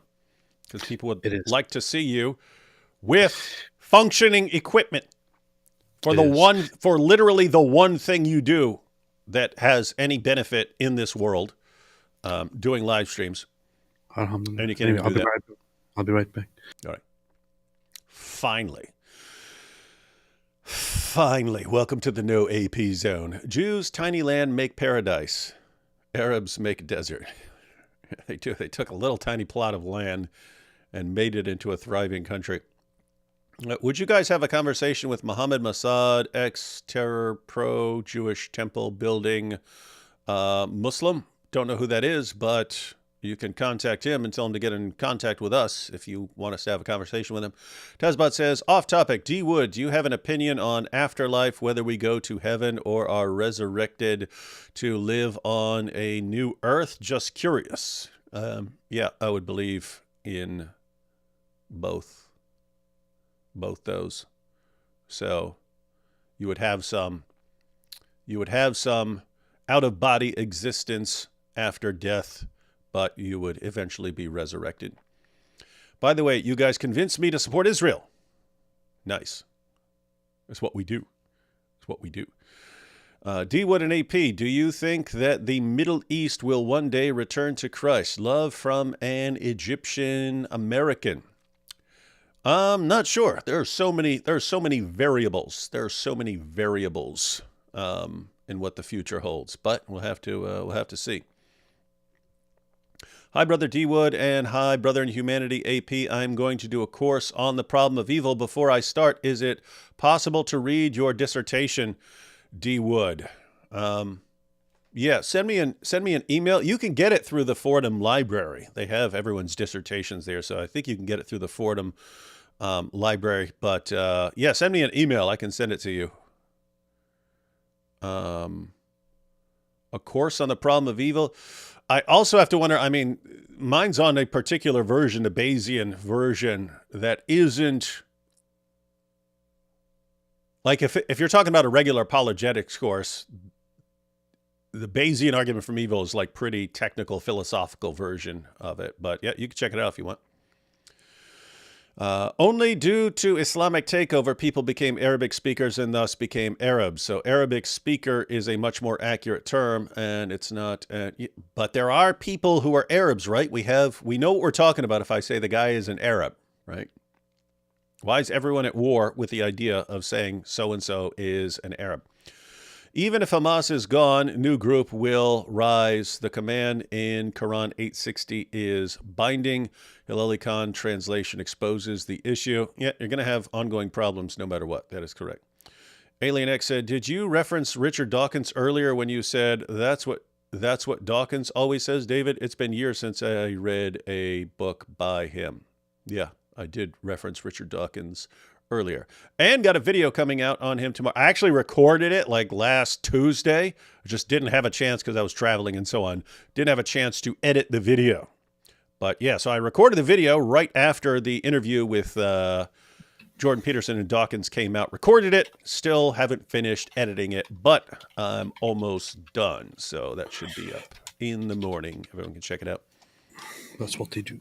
That's what we do. Let's see.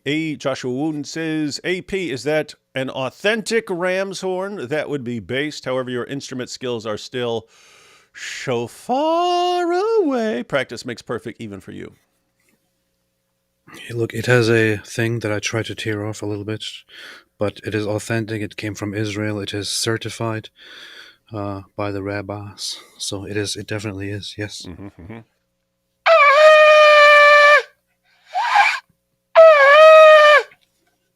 Powerful, powerful. Eliyahu says, AP, was Fethullah Gulen worse than Erdogan in terms of Islamization of Turkey? And does he still have any supporters over there? What do you mean was?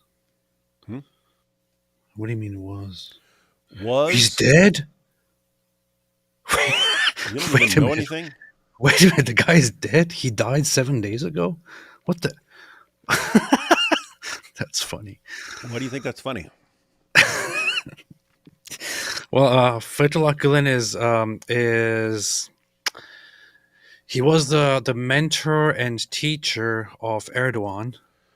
Was a Sufi leader of a major group that was known as Hizmet, which translates to service, and was known for basically being the leading, very moderate and very, very weird organization in Turkey that was kind of, organizing people to become more Muslim, but at some point they were suspected of interference in the government and trying to take over the government and so on. And apparently, together with Erdogan, Fethullah Gulen's organization, they were actually trying to take over the government and turn it into an Islamic system.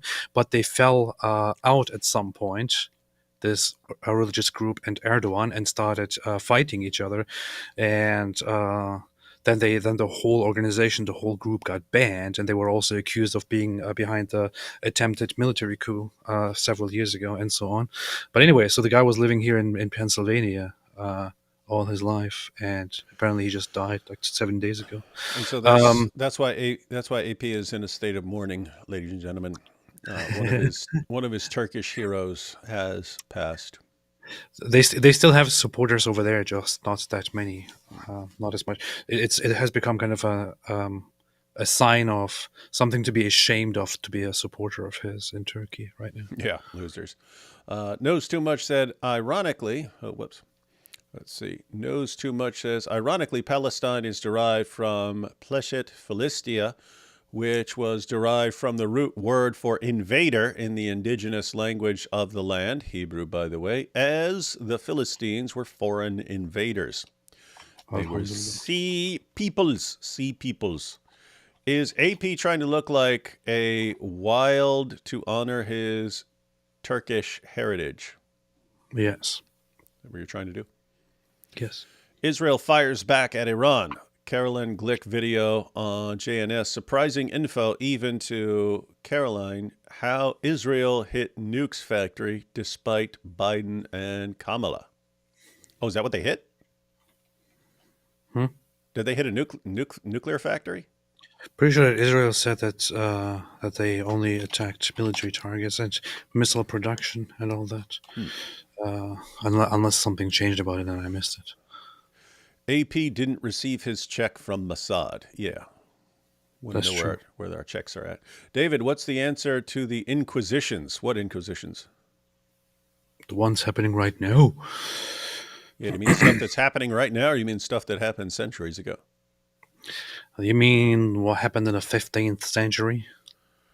Article, Free Palestine. Arabs used to chant that Palestine did not exist and was Zionist propaganda, ready to unalive to prevent Palestine. Arabs used to chant that Palestine did not exist. Peace. The article is Free Palestine, ? Arabs used to chant that Palestine did not exist and was Zionist propaganda. Palestine. Let's see. Mosh Cohen here says people have no clue how hard it is to use a shofar. Mm-hmm. Yep. It is. It's apparently difficult. I had it in my mind. It was very easy, and then once I got it, I'm like, "What the heck?" Yeah, I'm probably. Yeah, what's funny because you're saying you thought it was going to be easy. Like in my mind, I'm like, I need to just go ahead and get one and show him how easy it is to play, and so he can stop embarrassing himself, and I'll just get it and just rock that thing. But I know I'd probably get one and be like.